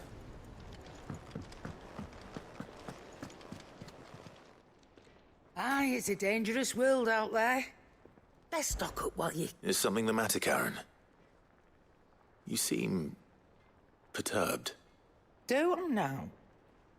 How clever of you to notice. But yes, something's come to my attention, and I'll be damned if I know what to make of it.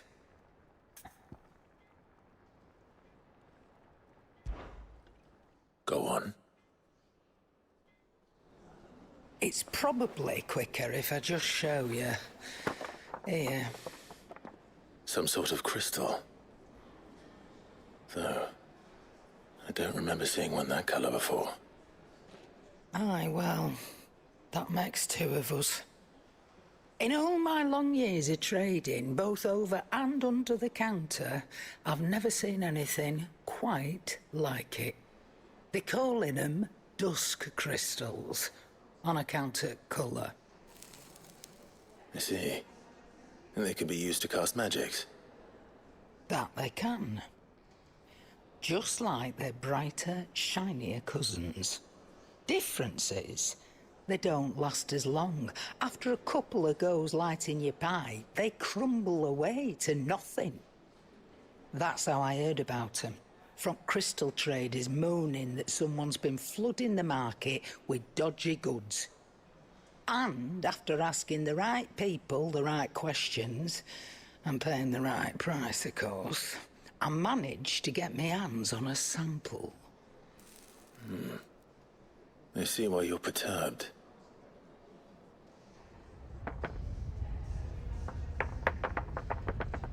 I hope. Do you feel that, Clive? Yes.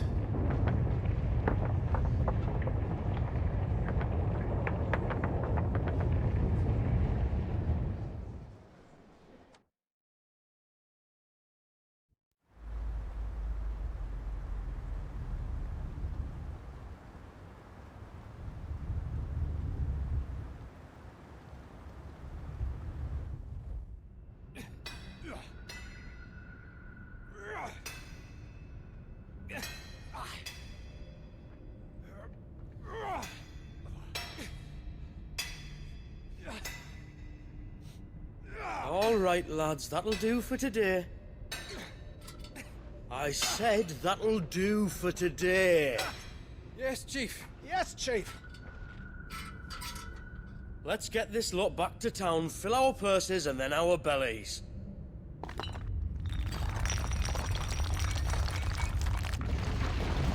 What did you two do now?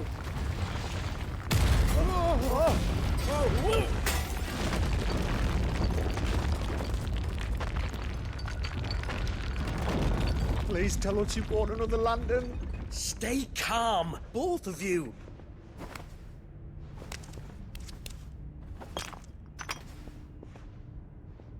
Who needs a lantern when you've got one of these?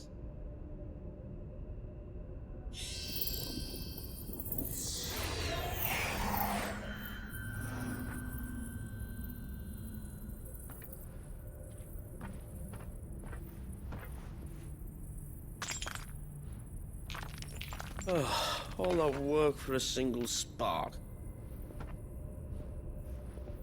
Well, there'll be no more sampling the merchandise today.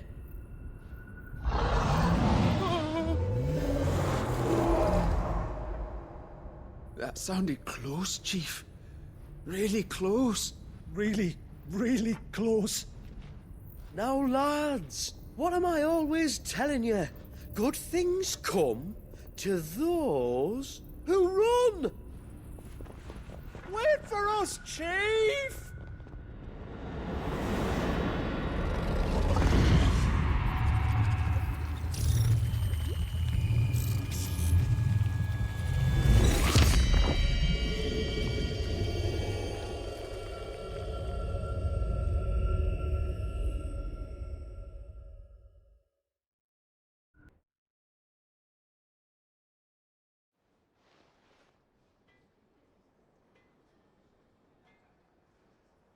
I've never felt a tremor this far inland before. Me neither. But then, I'd never seen skies like these till a few moons ago, and it's been all change ever since. Come to think of it, the first anyone ever heard of these dust crystals was after you lot came back from the Dominion and brought this bloody weather with you. Do you think the two things are connected? Who knows? Could just be that with Drake's tail gone, the black market was running short of the good stuff. The Dominion's mines were the only source of new shards left in Storm after a certain evil outlaw decided to do away with the other mothers. And with the price of decent crystals going through the roof, traders turned to dealing in stuff they'd never have touched before. The question is, who's selling these crystals and where are they? Wait. This color. They couldn't be from Origin, could they? No, that wouldn't make sense. I saw it form in the sky, and that was long after we returned from the Dominion. But if they didn't come from Origin or any of the other mother crystals, then... does that mean... That you missed one? Aye. That were my thinking, any road. Another mother crystal we didn't know about. I'll speak with Joshua. If you're right about this, we need to find it. And quick, I'd say. On account of which, I'll take this shard over to Tomes for you. Get him to give it a once-over, case it rings any bells. Right. Thank you. And I expect you'll be wanting Jill's help with this, too. Right again. I will. Let me go and find Joshua, and we'll meet you in the shelves.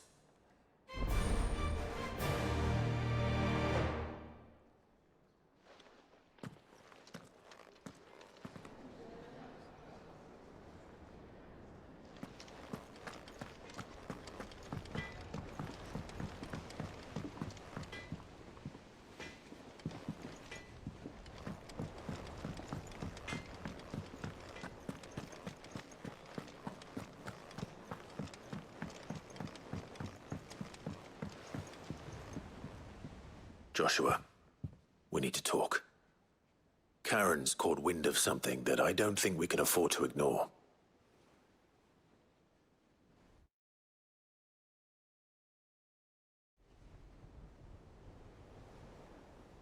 Aye. That is troubling.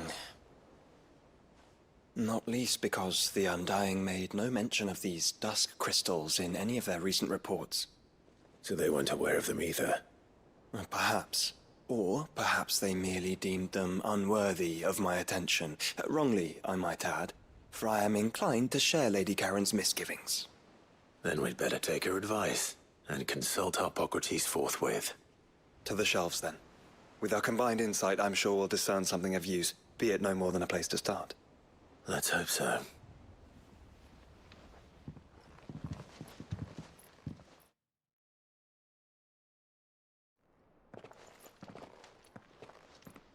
There you are. I've taken the liberty of telling these two everything I told you. Thank you, Karen. It's hard to believe such a lusterless shard could conjure much of anything. And you truly think this came from a mother crystal? One we never knew existed? Every other shard in the Twins did. Why should these dusk crystals be any different? Dim though they may be.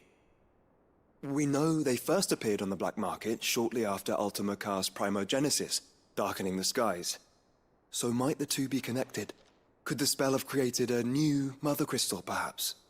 A replacement for the ones we destroyed? What do you think, Hippocrates? I think there may well be a connection. Yet, if we are to believe that the original mother crystals were of Ultima's making, does it seem likely that he would have need of anything so palpably inferior? No. I hazard that it was not Ultima who created these crystals, but humanity. More specifically, our fallen forebears, whose wonders litter the land even now. Legend holds that the fallen challenged the gods in order to win their power, and came tantalizingly close to doing so. It seems only reasonable that they should wish to learn the secrets of the crystals which the gods bestowed upon them. So they could make their own. Precisely. You may recall that the tale of the sins of Zemeckis begins with the colloquy of the sages.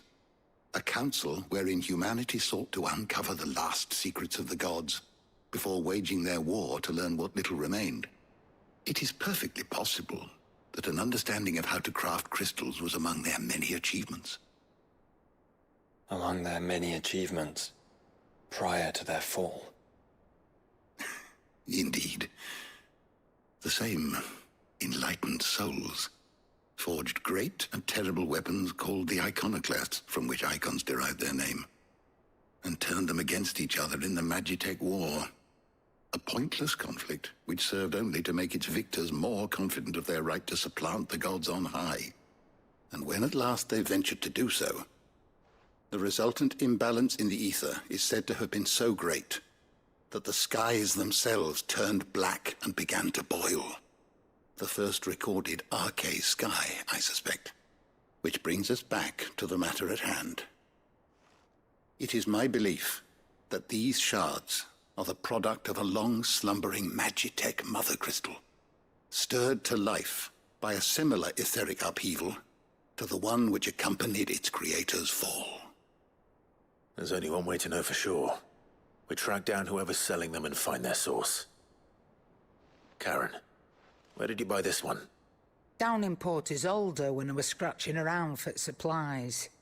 Since the Imperials buggered off and took the tariffs with them, you can find all sorts of interesting stuff on the docks. Go and have a chat with the mercenaries guarding the gates. Your uncle's got some good lads there.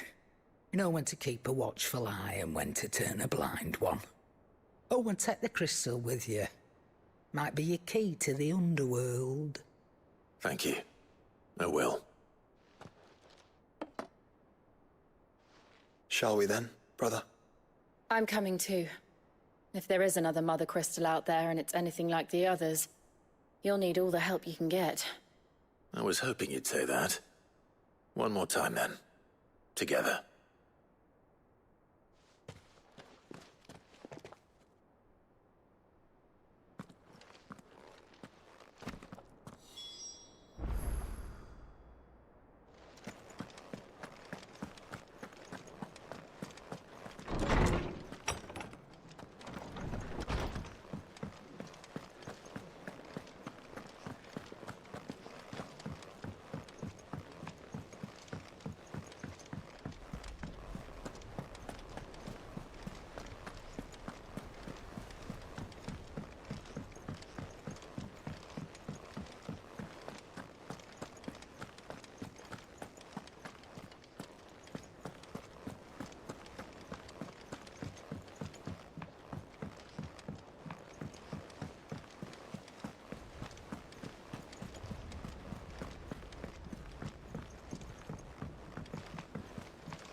What are you still doing here? Coin purse weighing you down?